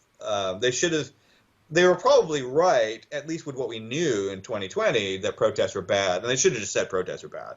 And stuck with it. So they look like, they are progressive. Most people in public health are progressive. So they look like they had their thumb on the scale for progressive politics. And then you had decisions by like Fauci. I don't think that he's going to go down as like a war criminal or like what some people say about him. But, he did make decisions that were bad, essentially the government communication was poor. You had, God forbid, you had Trump, it was like a clown show, in terms of like public health messaging. Maybe bleach is okay. I don't know. It's just the ivermectin stuff, whatever. And then you had Fauci, who made a calculated decision to tell people that masks were ineffective, right? Because he wanted to save masks for the healthcare workers, but he lied. Yeah. He did lie. I think he's admitted he lied. And that was a mistake. That was a serious, serious mistake. We need the public to have confidence in public health officials, because later on, if you come up with a vaccine and you're like, okay, the mask thing we lied about, right? Sorry about that, but this thing, we promised there's really no magnets tracking you in this vaccine. We promised. We lied before. But, this time you're just paranoid, right? Kind of stuff. Like, you don't want to give people who are paranoid fuel, to support their paranoia, which is unfortunately exactly what Fauci did. Now, I'm not saying that, you still wouldn't have a lot of people who are paranoid and making the decision not to vaccinate when they should. I think, it's not that simple, to say that. But people, I think, the communication just across the board was bad. And Biden was better than Trump, but but that's not a high bar, to cross. But we said, COVID's over. Was it like, I forget what month, September or something like that? We're all done with COVID. It's all good. Nothing's changed. We're still got lots of people dying from it. Whatever. So it is weird. But I think there was that sense of, I think in a way, like culturally, conservatives won this one, in the U.S. Most people now kind of come around to something closer to the conservative. Most of us don't mask anymore, a lot of us got vaccines, but a lot of people didn't. Nobody thinks the government should force anybody to get vaccines. That's dead as an issue. We get together in crowds. We live like we did in 2018. For the most Yeah. part. And there's a certain subset of people that I double mask everywhere I go. I'm taking my dog for a walk in the park by myself, and I have a N95 on just in case, and I get a vaccine every month. I'm exaggerating a little bit, of course, but you have that crowd, but everybody thinks they're nuts. Nobody wants to live like that, other than a relatively small, group of people. So, and we acknowledge that school closures were bad. We should have left the schools open. We didn't know in 2020. It's a fair mistake. But kids were not at high risk. They didn't transmit it to old people that much, and now they're suffering because of that. That we probably could have left most businesses open, other than maybe a few targeted ones like gyms and bars or something like that. Most of them probably could have stayed open. So mistakes were made, and nobody's, like I said, failure is an orphan, right? So nobody has come out and said, you know what, you were right. We probably should have left the schools open. We probably should have left most restaurants open. It was probably okay. I knew this at the time. I was saying, it's probably okay to go to the beach in Florida when during, it's a beach. You're not going to get COVID-19 at the beach.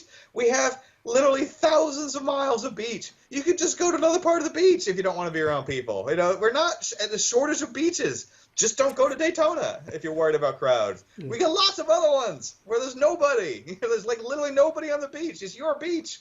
Anyway, but decided we close all the beaches. It was so stupid. That one I knew was stupid. I was like, why are you calling all the beaches? Just tell people to spread out. We got tons of beaches. Anyway, so yeah. It was just really, really poor messaging, and granted, it was a novel situation, so you're going to expect some mistakes. Nobody's going to expect perfection, but I think the big mistake was, from a public health perspective, was the lying. I mean, I think that not being transparent. Yeah, not being transparent. Even if it was for a good cause, I don't think Fauci was acting in bad faith. Yeah, but sure. He did lie. And that was a mistake. And I think the public health officials. The getting involved in the systemic racism debate was a disaster, and it really eroded a lot of public confidence in the unbiased nature of public health, and that wasn't good. And when it comes to, we've already talked several times on this episode about how bad people are at assessing risk, and I think that a very good example of that is again a very delicate one to talk about with you, Americans specifically, is terrorism and terrorist attacks. So obviously because of 9/11 and all of that. But I mean, is it really the case that we should worry that much about terrorist attacks? Because they don't seem to be that much of a deal. Yeah. Well, it's like anything else. It's a risk. There should be some sort of risk-benefit analysis, right, of any policy that you put into place. I mean, obviously the 9/11 attacks happened in the U.S. It had a very dramatic effect on American psyche and, to a lesser extent, world psyche. And of course, other European, Paris has had a string of terrorist attacks, or France has had a string of terrorist attacks. Some of which were in Paris, some of which were not. The UK has, Spain. But it was mostly from 2014 to 2016. Yeah, they seem to have died off a little bit. I think there were some, and maybe I'm getting my numbers wrong. I think there have been some machete attacks both in the UK and France more recently. No, I know the UK has had a few. It just happened to be I was going to do a study abroad in 1 year, and it was only like a year or two ago, and somebody in the UK attacked random people on the street with a machete until he got shot by police officers in the UK, in London. And in this case, the trip didn't happen because they didn't have enough students to sign up for it. But one of the ones who did was like, oh my God, thank God I wasn't in London at the time, right? Because this thing was happening. It would have been when we were going to be there. But yeah, I mean, so you look at 9/11, and obviously there was a real risk there. But on the other hand, I mean, it's not a secret. Everybody knows that was an availability cascade, right? That you saw, every American, we were united. It was probably one of the most united periods in our recent history, at very least. White, black, Asian, Latino, everybody had American flags up everywhere. They were flying on people's cars. Everybody was together in this sort of stuff. Everybody supporting the troops. And, and that wasn't available to Cascade, right? Like we think in a lot of ways it was positive, but anybody who stepped up and said, well, you know what, maybe we shouldn't invade Iraq because they don't have anything to do with us, right? They just shot it down. Like, oh, you don't like the troops? You don't like our country? You're not a patriot, right? We had a very draconian law that was called the Patriot Act, right? I mean, this is how you like get legislation that gives power to government through, is you call it like the I Love Kittens Act, right? You know what I mean? So, I think this is a bad thing. Oh, you don't like kittens? Is that what you're trying to say? You don't like kittens? So, it was a well-named act that took a lot of rights away from Americans, right? It increased surveillance of Americans. It gave more power to police. It, created this sort of militarization of policing, and we're still dealing with some of the consequences of that because, once you put these things into place, even though we haven't had a major terrorist attack, I think, in 20-some years in the United States, right? At some point, I don't know, can we breathe a little easier? We roll back some of the stuff? Do we really need to take our shoes off at the airport anymore? Sort of stuff. And, people will say, well, maybe we haven't had a major terrorist attack in 20 years because of the Patriot Act, right? How do you know that there haven't been like hundreds of efforts to bomb something in the U.S. that have all been stopped because of but you do have to kind of engage in this sort of like cost-benefit analysis that, yeah, we don't want to have our buildings blown up by terrorists. I'm totally on board with that. But on the other hand, like, I'd like to have rights as a citizen too, right? So what are we giving up when we're trying to defend ourselves, and to what extent? This is where I think, again, I'm going to sound like I'm defending conservatives a lot, and I'm not a conservative. So I think they got a lot of stuff wrong, to be very, very clear. A lot of like the censorship and whatever else is very, very bad on the right, But I think that has been an argument they brought up even with COVID-19, is this sense of, I just wish they had applied it 20 years ago to the Iraq War. But the sense of, or to the Patriot Act, is a sense of like, when you give government power during emergencies, they oftentimes don't let that power go, once the emergency is over. And that was some of the narrative too, even with COVID-19. Yeah. We're going to give the government power to, say, force people to get vaccines and vaccine mandates, which, was a problem in Canada, it was a problem in the U.S. and other places. I mean, and shit, like Australia and New Zealand didn't let their own citizens come back for years. Some of the people that were, or they put them in like detention camps and stuff like that. So these are like democracies that were doing it. It wasn't just a U.S. issue. And it's like, I don't know. Some of that stuff is pretty sketchy. What are the risks? I mean, the big thing in Canada was the trucker thing, right? The trucker protest, whatever. And whatever you thought of the truckers, whether they were, had a legitimate concern or not. These are truckers in Canada who were upset about the vaccine mandates. They couldn't cross the border in and out of Canada if they weren't vaccinated. And then maybe they were some small percentage of truckers or whatever. But I think they called it the Freedom Convoy. Of course. It's the I Love Kittens convoy or whatever. Yeah, you have to call it something good. But the government of Canada, like, there were people that would donate money, to the truckers to help them get, because they supported them to get food or whatever. And the government of Canada froze their bank accounts.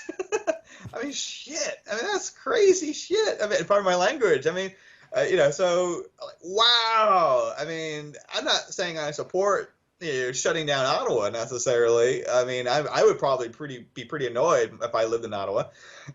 But my God, that's really authoritarian, to tell people that they can't support a cause. Not only can't they support a cause they believe in, but you're going to take away their money. I mean, they didn't literally take it. They shut it. They made it so they couldn't use it, That's, I don't know. I'm sorry, Canada. You need to rethink that. But, in fairness to Canada, we've had our own issues around like the Patriot Act and things like that, and other countries too, that, you give government power. So I think the conservatives were correct in saying, like, if you're giving the government the opportunity to force people, not literally by the hand and shove them in drag needle, but if you're going to say, well, you can't work in healthcare if you don't have a vaccine, or you can't get on an airplane if you don't have a vaccine, that kind of stuff. I mean, you're basically forcing people, I don't know, that, yeah, I mean, I get, like, you don't want to spread the virus. I'm on board with that, but I'm also worried about the cost, in terms of personal freedom. I'm sort of an anarchist, I guess, a little bit, and that I'm always a little suspicious that even if it's for a good cause, when do governments give up power? And my observation is rarely.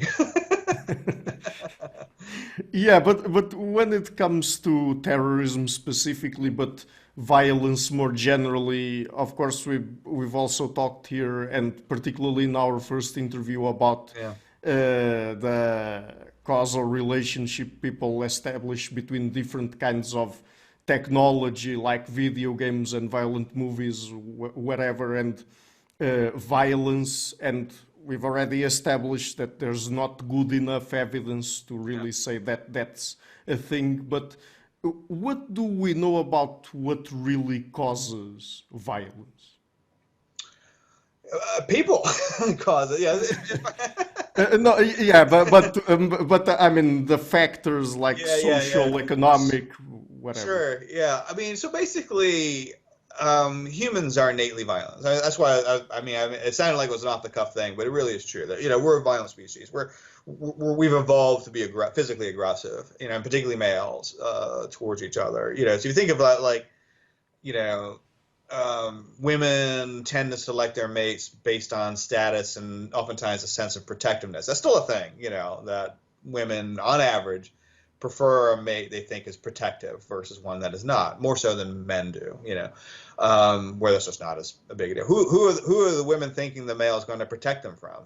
Lions? No. I mean, it's other humans, for the most part, right?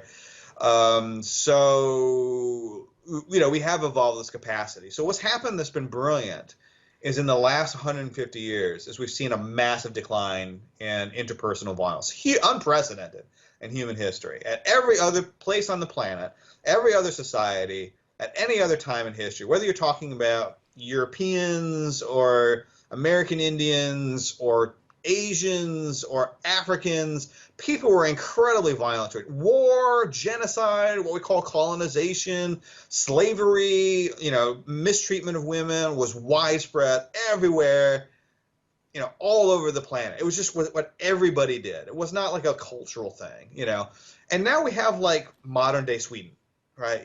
Like what the hell? Where did this come from? Like where everybody kind of gets along, nobody shoots each other, or at least it's very rare. Women are treated as equals. Things. It's like Whoville, almost. And how do we, like in 150 years, get from that to this? And there's lots of different reasons. I mean, again, it's a complicated system. And one of it is important to point out is modern policing. So a modern criminal justice system that is transparent and functions and is largely non-corrupt. So it turns out deterrence works, right? People do bad shit unless they think they're going to get in trouble. As simple as that. That's why defund the police or abolish the police was always going to be a disaster. That you need to have some sort of sense that society is going to react, is first going to catch you and is going to respond badly to you doing bad things, like being violent towards another human being, right? Then the standard of living plays a role into it, So as we talked about earlier, the sense of being reasonably well treated by your society tends to decrease violent rates. If you have a reasonably nice car and a laptop and an Xbox and air conditioning and a fridge full of food, you don't really want to give that up if someone pisses you off, right? You know what I mean? So there is a sense of like, I'm going to lose all of those nice things. I'm doing okay for the most part. Yeah, this person cut me off on the highway. I'm sort of annoyed at them, but ramming them off the road is going to make me lose all these nice things, right? On the other hand, if you're living in squalor and you feel like the elites have taken everything and they're saving it for themselves and you're getting nothing, then you kind of got nothing to lose, right? And responding to that violently becomes more, desirable. A feeling of being connected, so being part of the culture, being respected within the culture, having status within the culture. When you look at things like mass homicides and also individuals who engage in suicide terrorism, particularly, so the people that blow themselves up with bombs on their vests, that oftentimes they're individuals that perceive themselves to be at low status and look at their crime as a way of increasing their status, right? They're going to get attention, or they're going to be martyrs or heroes or something of that sort, you know. So that's where you kind of like, who the hell like volunteers to blow themselves up? I mean, I might believe in freedom for the U.S. or whatever, and if it's like, you know, like Red Dawn happens or whatever, like, and the Russians invade, I might, you know, pick up a M16 and fight back, but I ain't gonna strap a bomb to myself and knowingly blow myself up, even if it kills a bunch of, you know, screw that. So how do you know, I want to have at least some chance to survive. So how do you convince somebody, you know, to do these like terrorist attacks? And oftentimes it is that they don't have anything to live for, you know. So giving people a sense of buy-in, you know, tends to help. To some extent, you know, women tend to reduce violent behavior in the sense of like where males tend to commit less violence is when they have a female partner who will sort of, you know, I mean, you see this in chimpanzees, you know, like when males are aggressive towards each other, oftentimes it'll be the females that will calm the males down. You know, and such, and you see kind of the same thing. So once again, and there's also those effects that when you're married or your partner, at least, and also when you have children, your testosterone levels go down. Yeah, Usually. absolutely, yeah. So absolutely, and that you know, reduces aggression overall.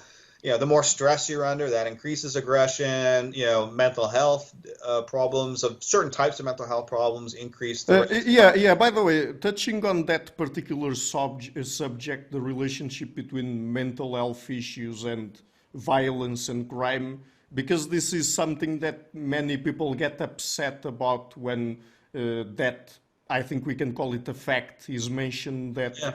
I mean, the vast majority, at least as far as I know, if I'm reading the data correctly, if I'm not, please tell me. But if I understand it correctly, the vast majority of people who suffer from some sort of mental health disorder do not commit crime, but they are still overrepresented in the criminal population. Absolutely, yeah, and a certain types of mental health disorder. So obviously, like, you know, if you have a dog phobia, you know, it's not going to increase your rate of like, you know, committing violent crime. You know, by itself, things like depression don't necessarily elevate. You know, if you combine it with like psychopathy, it does, right? You know, so sometimes disorders in combination with each other. Your depressed psychopath tends to commit more crimes than a non-depressed psychopath, you know, for instance. But, you know, like the primary one that gets the most attention probably is like schizophrenia. You know, like the psychotic disorders are known to elevate violent crime risk by about 3 to 5 times, you know, so the general population. So if you kind of look at the general population of individuals, something like, you know, in the United States or other countries, even if you look at Sweden, in fact, one of the big studies comes out of Sweden, that if you look at sort of like the general population, something like around 3% of people will commit a violent crime in the course of their lifetime. General population, that number goes up to about 15% for people with psychotic disorders. So, like, you know, when you talk about like the vast majority, so you can say, like, you're right, you know, 85% of people with psychotic disorders don't commit violent crimes, 15% do. But in the general population, 97% of people don't commit violent crimes, but 3% do. You know, so there is this, you know, fairly significant increase in violent crime commission by individuals with schizophrenia. Now, of course, what advocates are concerned about is stigmatization, right? We don't want to like, stigmatize the mentally ill and assume that everybody who has schizophrenia is violent or that they're bad people. You know, they have schizophrenia. That's why they're committing violent crime. They don't know what they're doing necessarily. But I think like denying that there's any link whatsoever is doing a disservice to the mentally ill. And I think what's happened in New York City, so New York City had a rash of mentally ill individuals that, well, there's 2 things. One, there were a rash of people like getting pushed onto subways by mentally ill people, you know, and then of course they get run over by the subway and they die. And then the other thing is there was a rash of both anti-Semitic and anti-Asian violence in New York City, most of which was not perpetrated by white supremacists. It was perpetrated by mentally ill people, many of whom were black, you know, or Latino, or Asian for that matter, you know, and some of them were white, you know, of course, too. So it really was mental illness that was, you know, creating this. So what New York City did is eventually made it easier for police to round up the homeless and put them into facilities like, long-term, care facilities. They made it easier for like people with schizophrenia to end up in long-term care, essentially, and that created an outcry of like, oh, but their freedom, Well, yeah, I mean, I get it. I'm sort of an anarchist, and I like freedom too, but I don't know that like their freedom is helping them exactly. Like they're homeless, right? I mean, they probably have lots of medical problems. Because they're not eating, they're not sheltered. I can't really believe that most of them are terribly happy.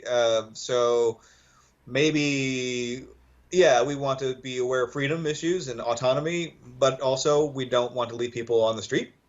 So maybe we get the balance a little bit wrong here somewhere. And so I think that if we're going to move in this direction of like most chronically homeless people have some form of either mental health or substance abuse disorder, oftentimes both, right? And if we're really serious about ending homelessness in the United States or France or Portugal or UK, everybody's got homelessness problems. I've been to plenty of European cities, so it's not a U.S. problem.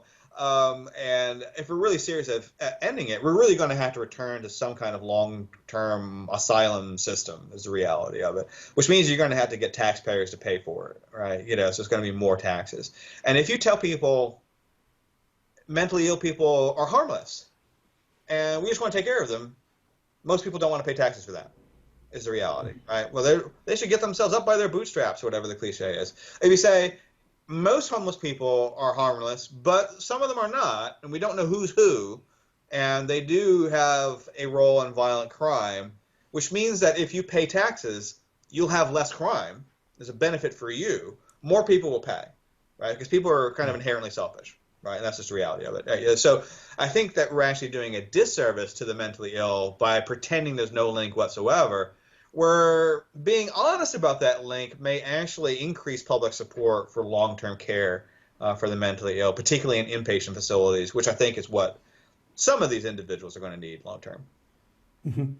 So in the interest of time, I want to ask you about one more topic, and then two more general questions just to wrap the interview up. Sure. So talking about, earlier we talked about people assessing risk and how bad we are at it.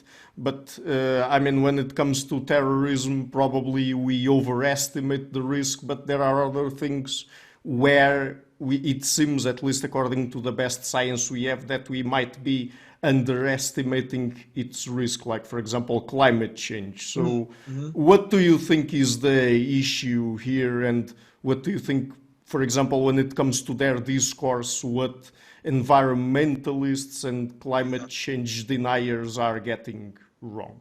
Yeah, I think part of it is, I keep making this argument that this kind of sounds cynical, that people are basically selfish, right? So I think what happens with climate change is, if you ask me, as a 51-year-old male, what is the risk of climate change to me? The answer is nearly zero, right? I'm going to be dead is the reality before anything catastrophic happens with climate change. So why should I pay more money for clean energy, when this isn't my problem? Again, I'm not saying this is, this is again, that sort of people are selfish, sort of, So you have to kind of like work with that, if you're saying like, because you see like the extreme version of the climate science where they're like, we all need to eat plants and stop washing our clothes in washing machines and stop driving everywhere, and we can't travel on airplanes anymore, so that we need to live in like 1776, go back to candles. I'm exaggerating a little bit, but and to be fair, that's probably something that comes from political activists, right? Yeah, so much the climate scientists. Yeah, absolutely. Yeah, you do see these, like, I forgot what it's called. There even is a movement to like depopulate the earth, right? So the idea we shouldn't have children and whatever else, in order to reduce the population. Which maybe it would work, but you're just never going to get people to sign on to that. That's a problem, So you have to like work with this idea that people are basically selfish again, and they're not going to like live in the late 1800s in order to save people 200 years from now from something drastic happening. It's just never going to happen. You're not. If your argument is you need to eat disgusting broccoli instead of lovely filet mignon because cows fart a lot and that hurts the environment, I'm sorry. I like the filet mignon. It's like if my becoming a vegetarian is what the Earth is dependent upon, the Earth's doomed. I'm just telling you that. So you have to find like other ways of like working with human nature to make things work. Which means you have to be okay with the idea of people making small incremental changes that they can feel good about. If you tell people, as has happened in the United States, I don't know if it happens with climate, advocates in Europe as well, that we have like 11 years to change. And after 11 years, we don't change, then that's it. Yeah. Well, all right, I got 11 years, I'm going to party. If the world's over in 11 years, I'm going to like get a Maserati. And it's even worse. And it's even worse when those 11 years come around and absolutely, it's like the Mayan calendar thing, right? The world's going to end in 6 months. And 6 months later, like, well, God came to me and he gave us a delay. We postponed the end of the world for a while. He didn't finish his laundry or something like that. So he's still working on the apocalypse. So yeah, I mean, that stuff doesn't really, and people are alert to. I mean, I'm 51 years old now, and throughout all of my life, it was always something. And something catastrophic is going to happen in 10 to 20 years, right? And nothing ever does. Which doesn't mean that there aren't some real things that we shouldn't fix. I think we should probably stop releasing all kinds of stuff into the atmosphere because we breathe it, right? But I think climate activists make the mistake of, first off, being catastrophizing, so saying like this is a long-term problem and we can make some incremental changes now that would be minimally invasive to maybe help people in the future, and you can feel good about it, so that is good. Which is normal. They don't admit when the evidence is sometimes ambiguous, so I generally believe that climate change is real and that humans are contributing to it. But I mean, the evidence is not always. There's nowhere that the evidence is always absolutely clear. So there still are uncertainties, and so you have this sense of like a hurricane happens in Florida, like global warming, and then there's like a record blizzard like in the winter, but like, oh no, don't look at that, don't look at the blizzard, just look at the hurricane, right? Or somehow the blizzard also is due to climate change, So there is that kind of sense of like, all right, you need to give us something that is honestly falsifiable, right? You need to tell us like what would we look for that isn't climate change, because it makes it sound like now like everything is being able to be jammed into climate change. If things are too hot, it's climate change. If things are too cold, it's also climate change. You can't win, and that looks suspicious to most people. Stop throwing things onto paintings. It doesn't look. You look crazy. Stop gluing yourself to roads. Pissing people off is not going to get them on your side. You may be 100% right, but looking like you're nuts. I've seen the ones where like people go into grocery stores and start like opening milk bottles and pouring them on the floor. You look insane. Nobody wants to join you, even if you are right about that stuff. The reality too is if we want to switch to non-carbon,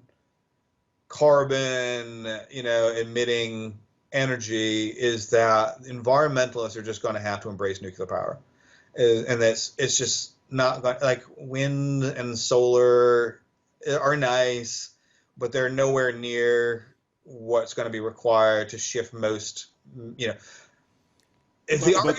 the issue there is that nuclear power gets really bad PR. It gets really, really bad PR, and that is true. It absolutely is true, and that's again the sort of availability heuristic stuff. But the reality is if you're going to argue, okay, Germany is of course a classic example where they closed all their nuclear power plants, and now Russia isn't going to give them natural gas anymore. So what are they doing? They're opening up all their coal-fired plants again, which is much worse. Yeah, which is the worst source of energy. So the reality is, if you're going to argue to America, okay, America, or okay, Portugal, right? Here's what we're going to do. We're going to switch to clean energy. We're not going to release carbon into the environment or methane or these other things in the environment anymore. And all you need to do is live like it was 1776 again. We're just not going to heat our homes. We're just not going to drive cars. We're not going to fly anywhere. You're going to have a bunch of cows. No, you can't have cows, right? You're going to have a bunch of maybe sheep, that you're going to farm. You're going to eat vegetables mostly. You're just going to like wash your clothes by hand. And that's how you're going to live, with some candles. And that way we can survive. Nobody's going to do this. It's just nobody's going to do this. So you have to understand, or even if you say like, your electric bill is going to go up 300%, right? No, nobody's going to be on board with this. If that's what solar and geothermal and wind cost, it is more expensive. So the only option right now is nuclear. Is you can start to shift some stuff to solar and whatever else, but most of it's going to have to shift to nuclear. And nuclear power plants are, as long as you don't have the Soviet Union build them, are mostly safe. Even where we've had accidents. Like the plant in Japan about a decade ago, is the casualty count is very, very low. It's sometimes tragically a few of the workers in these facilities do die, and that's terrible. But the number of deaths attributed to nuclear power are tiny compared to all the deaths that are caused by coal-fired plants every year. Millions of people, through the pollution effects of damaging their lungs, and even sometimes hundreds of thousands who are killed directly by runoff and other kinds of stuff from these plants, or even just when one explodes, it causes more casualties than a nuclear plant does. So I mean, we're gonna have to embrace nuclear, and nuclear power doesn't release greenhouse gases on the same extent that coal does, or even natural gas does. So we're gonna have to get over this idea of the waste product is scary, right? But you just pick a place in your country. We pick Nevada, and you just dig a big hole and you stick it all down there. And who cares about Nevada, right? So I'm sure there's a place in Portugal that is like the equivalent of Nevada. So I'm teasing people in Nevada, But that's sort of the gist of it. You just dig a big hole and you stick it down there. It doesn't bother anybody. You just don't bring it back up again. And eventually, hopefully, the technology will be able to shift to fusion from fission, right? And people are still working on that. And so it's a Band-Aid. The goal is not to stay on nuclear fission for 1,000 years, but it is better than what we've got now, and we just need it until people start figuring out how to make fusion work, and on an industrial scale. And fusion, and what's the byproduct of fusion? Isn't like water or something like that, right? The pollutants from fusion reactors are very, very minimal. We just can't get them to work to scale at this point, So, but yeah, it's gonna have to be nuclear, but yeah, stop throwing garbage on paintings like that. Is so stupid. Self-defeating. Stop gluing yourself to roads so ambulances can't get through. That makes you look like you're evil, and it's not going to help your cause. Okay, so just to try to end the interview on a positive note, if that's I don't possible. Do positive. Okay, so anyway, let's try. So what are there specific individual and collective steps that we can perhaps try to take to manage crises better and to react better to catastrophes, emergencies, and all of that? Yeah, absolutely. I mean, people can. I mean, and in many ways, I keep saying like people are selfish, but people are capable of goodness too. It's just that it takes longer for them to get there, and you need to give them the space to do it. So I think in a lot of these situations, part of the problem is that people want a fix right now. So think of like George Floyd, again, we keep going back to that example, but, he should not have been killed by police officers. That he was a mentally ill individual. He did not respond to the police officers in the way that, was to benefit. But that doesn't mean they should have killed him, right? So they did respond badly to him as well. So that's a problem, right? So I think we do have real problems in the way that police officers are trained to deal with the mentally ill. The way police officers are mostly trained is to point guns and scream, and that works for like 97% of people, right? If you point a gun at me and scream, I'll do what you say, right? But for someone who's, in the middle of a psychotic episode, they escalate rather than de-escalate, right? So you need to approach them in a different way, and police officers aren't always trained well to. So there's a legitimate problem, that George Floyd's murder was related to. It just wasn't the problem everybody thought it was. Everybody got focused on systemic racism, which largely is a moral panic, rather than the actual problem, which is police training with the mentally ill. And what you need to do is convince people, like, first off, you're angry, and that's a legitimate response. That's fine. Take a week to be angry, or a month to be angry, but we're not going to do anything policy based on this. Just be angry. Okay. After that month, breathe. Okay. And now we're going to start a slow and deliberative process. Yes, you want it fixed tomorrow. We're not going to fix it tomorrow. There's just no way we're going to fix it tomorrow. It just never happens that we fix it tomorrow. We make mistakes is what we do. So if you want it fixed, it's going to take us 2 years. Okay. And what we're going to do is we're going to do a slow, deliberative process, collect all the data, bring stakeholders in from all sides. So bring people in who are advocates for, Black Americans, bring advocates in for the police, all that kind of stuff.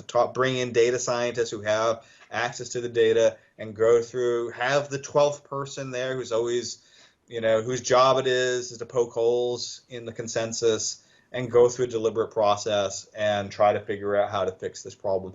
And you can get people to do it. People will do it. You just have to have leadership. I mean, you have to have leaders who have backbone, who have courage to say, like, look, I get you're upset. I'm upset too. This is tragic. And just say, like, you want to be angry for a little bit? Just don't break anything. Setting fire to police cars isn't going to fix this. You want to protest peacefully? Protest peacefully. And then here's the process. We're going to make it transparent. We're going to make it data-based. We're going to bring in stakeholders from all different sides. You don't like that? That's too bad. We're bringing in stakeholders from all sides. That's how it works. And you're just going to have to be okay with it being 2 years. And the reality is most people will go with that. Most people will be all right, with doing that. They see something's happening. They see that it's transparent. They see that it's deliberative. And they have confidence in the process. And if you can have good leadership, then you can make that work. What we have in the United States right now, I think, is largely a crisis of leadership at all levels. We had Trump, who was clearly not a good leader. We have Biden now, who's better, but I think he has Alzheimer's or something. I don't think it's, I think he has dementia of some sort or another. So I don't think he's exactly the world's best leader. All of our industry and university leaders are cowards, for the most part, with some exceptions. So I think we really have a crisis of leadership in the United States right now, and I think other countries too. I think Canada's in the same boat, and a lot of, I don't know about Portugal. Hopefully, you have some good leaders there, but I think that's a fairly widespread problem. So I think that's what it is. You need people. You need an adult in the room. Is reality, and right now we're sort of lacking adults in the room. So I think my positive message is you, meaning whoever's listening to this, could be the adult in the room. In the middle of a crisis, like when people are freaking out, like, hold off for a month, don't step in front of the freight train, give it a month, 2-3 months, and then just slowly and deliberately keep bringing data up, keep bringing it forward, be calm, don't make sarcastic jokes. And I'm sorry, I got too many sarcastic jokes myself, but do as I say, not as I do. That's what gets some people in trouble, is trying to make fun. But just keep bringing the data up, be calm, and you will have an impact. If you can be that person, even in a small way, you can influence the people around you to engage in that more rational, more cognitive, deliberative process, and maybe actually constructively address a problem rather than just make yourself feel good. So. But, okay, and this will be my final question, but don't you think that it would still be fair to say that even with all of these aspects of our human psychology that we talked about today that lead us to have such negative reactions to catastrophe and so on, don't you think it would still be fair to say that most people, most of the time, are reasonable enough? Yeah. Because even many of the things that we talked about here, like some conspiracy theories and things related to COVID and all of that, it seems to me that even if there are availability cascades and social contagion and all of that, most of it comes, at least initially, from a tiny minority of people. Yeah, right. Exactly that. No, I absolutely agree with you. Most people want reasoned discourse. They want database solutions. We all get upset sometimes, right? But we mostly calm down after a little bit. And I think part of the struggle for modern societies, like the U.S., like Canada, like other places, is to figure out how we've managed to give so much influence to that tiny minority that you're referring to, whether it is on social media or someplace else, whether it's through academia. So I think we've ended up with an imbalance of giving power to people who probably have legitimate mental health problems, So like the inmates are literally running the asylum to some extent, that the most online people seem to drive the discourse in the U.S. and Canada and other places, and that's part of our problem. So how do we find ways of giving the average person who may have a voice? Voice, absolutely, and I think that again is going to be deliberative. That's going to mean that places like the New York Times or the Guardian, or whatever leading newspapers in Portugal may be, and pardon me, I don't know what they are. No worries. I will give credit. I mean, the New York Times certainly, I think, still is fairly left biased, but they have increased the number of op-eds that are critical of sort of like the narrative on the left. So I think we're seeing a little bit of a return to that. They have like John McWhorter, who's a regular columnist there, and that kind of stuff. And that's great. So you do need to give voice to people who don't think the sky is falling, who are able to give a more nuanced position. So this has been something that has evolved over the last few decades to give more voice to the crazy. And I think increasingly the majority of people don't want that anymore. So the question becomes is how do we then shift it back to having like the Tom Brokaws of the world rather than Tucker Carlson's, telling us the news. And we'll see how it works. So. Yeah. Okay, so the book is again Catastrophe, How Psychology Explains Why Good People make Bad Situations Worse. I will be leaving a link to it in the description box of the interview and also a link to our first talk, which was great. So, Dr. Ferguson, just before we go, would you like to mention any places on the internet where people can find you? Sure. Twitter's a hellhole, so if you want to join me in a hellhole, you can follow me at CJFerguson 1111. It's just my name with my middle initial, CJ Ferguson 1111. So follow me on Twitter. I actually have a lot of fun on Twitter because I have a very cultivated Twitter experience. But as far as I can tell, it's no better or worse with Musk than it was before. And then also I have a website, which is just my name. So it's www.christopherjferguson.com. So I have, all my research publications are there for free, and I write some fiction, so you can find some stuff there as well. So you can check out some of that stuff. So cool. Okay, great. So look, I really loved the book and of course loved the conversation. It was really fun. So thank you again for taking the time to come on the show. Awesome. It's always a pleasure. Always glad to be on. Always glad to be on. Hi guys, thank you for watching this interview until the end. If you like what I'm doing and to keep the channel sustainable, please consider supporting it on Patreon or PayPal. The links are in the description box of this interview. And if you like this interview, please share it, leave a like and hit the subscription button. This show is brought to you by Enlights, Learning and Development Done Differently. Check the website at enlights.com. I would also like to give a huge thank you to my main patrons and PayPal supporters, Karen Litzke, Anne Blanchett, Perga Larsen, Jerry Mueller, Hans Frederick Sunda, Bernardo Seixas, Herbert Gintis, Olaf Alex, Jonathan Visser, Adam Kessel, Matthew Whittingbird, Arno Wolf, Tim Hollacy, Henrik Alenia, John Connors, Philip Force Connolly, Dan Demetrio, Robert Windiger, Rui Inácio, Zup, Marco Neves, Colin Holbrook, Simon Columbus, Phil Kavanagh, Jorge Pinha, Michael Stormir, Samuel Andrea, Francis Forte, Tiago Nunes, Alexander Dunbauer, Fergal Cusson, Harl Herzog, Nuno Machado, Jonathan Librant, João Linhares, Stanton T, Samuel Correia, Eric Hines, Mark Smith, João Eira, Tom Hummel, Sardas France, David Sloan Wilson, Yacila Dez Araújo, Romain Roach, Diego Antonio Correia, Yannick Punter, Adana Rusmani, Charlotte Bliss, Nicole Barbaro, Adam Hunt, Pablo Stazewski, Nelek Bach, Guy Madison, Gary G. Hellman, Saima Afzal, Adrian Yegi, Nick Golden, Paul Tolentino, João Barbosa, Julian Price, Edward Hall, Edin Bronner, Douglas Fry, Franca Bortolotti, Gabriel Pons Cortez, Ursula Litzke, Scott Zachary Fish, Tim Duffy, Sonny Smith, John Wiseman, Morton Eichland, Dr. Bird, Daniel Friedman, William Buckner, Mau Maria, Paul George Arnaud, Luke Lowacki, Georgios Theophanes, Chris Williamson, Peter Wolozin, David Williams, Ruth Towell, Diogo Costa, Anton Erickson, Charles Murray, Alex Shaw, Amaury Martinez, Coralie Chevalier, Pedro Bonilla, Ziegler, João Barbosa, Bangalore Atheists, Larry D. Lee Jr., Old Herringman, Sterry, Michael Bailey, Dan Sperber, Robert Grassis, Tom Roth, DRPMD, and Igor N. And special thanks to my producers, Isar Webb, Jim Frank, Lucas Tafinia, Tom Vanagdam, Bernard Hughney, Curtis Dixon, Benedict Mueller, Vega Guidi, Thomas Trumbull, Catherine and Patrick Tobin, John Carlo Montenegro, Robert Lewis, and Alnick Ortiz, and to my executive producers, Michel Rugieski, Matthew Lavender, Sergio Quadriano, and Bogdan Kanivets. Thank you for all.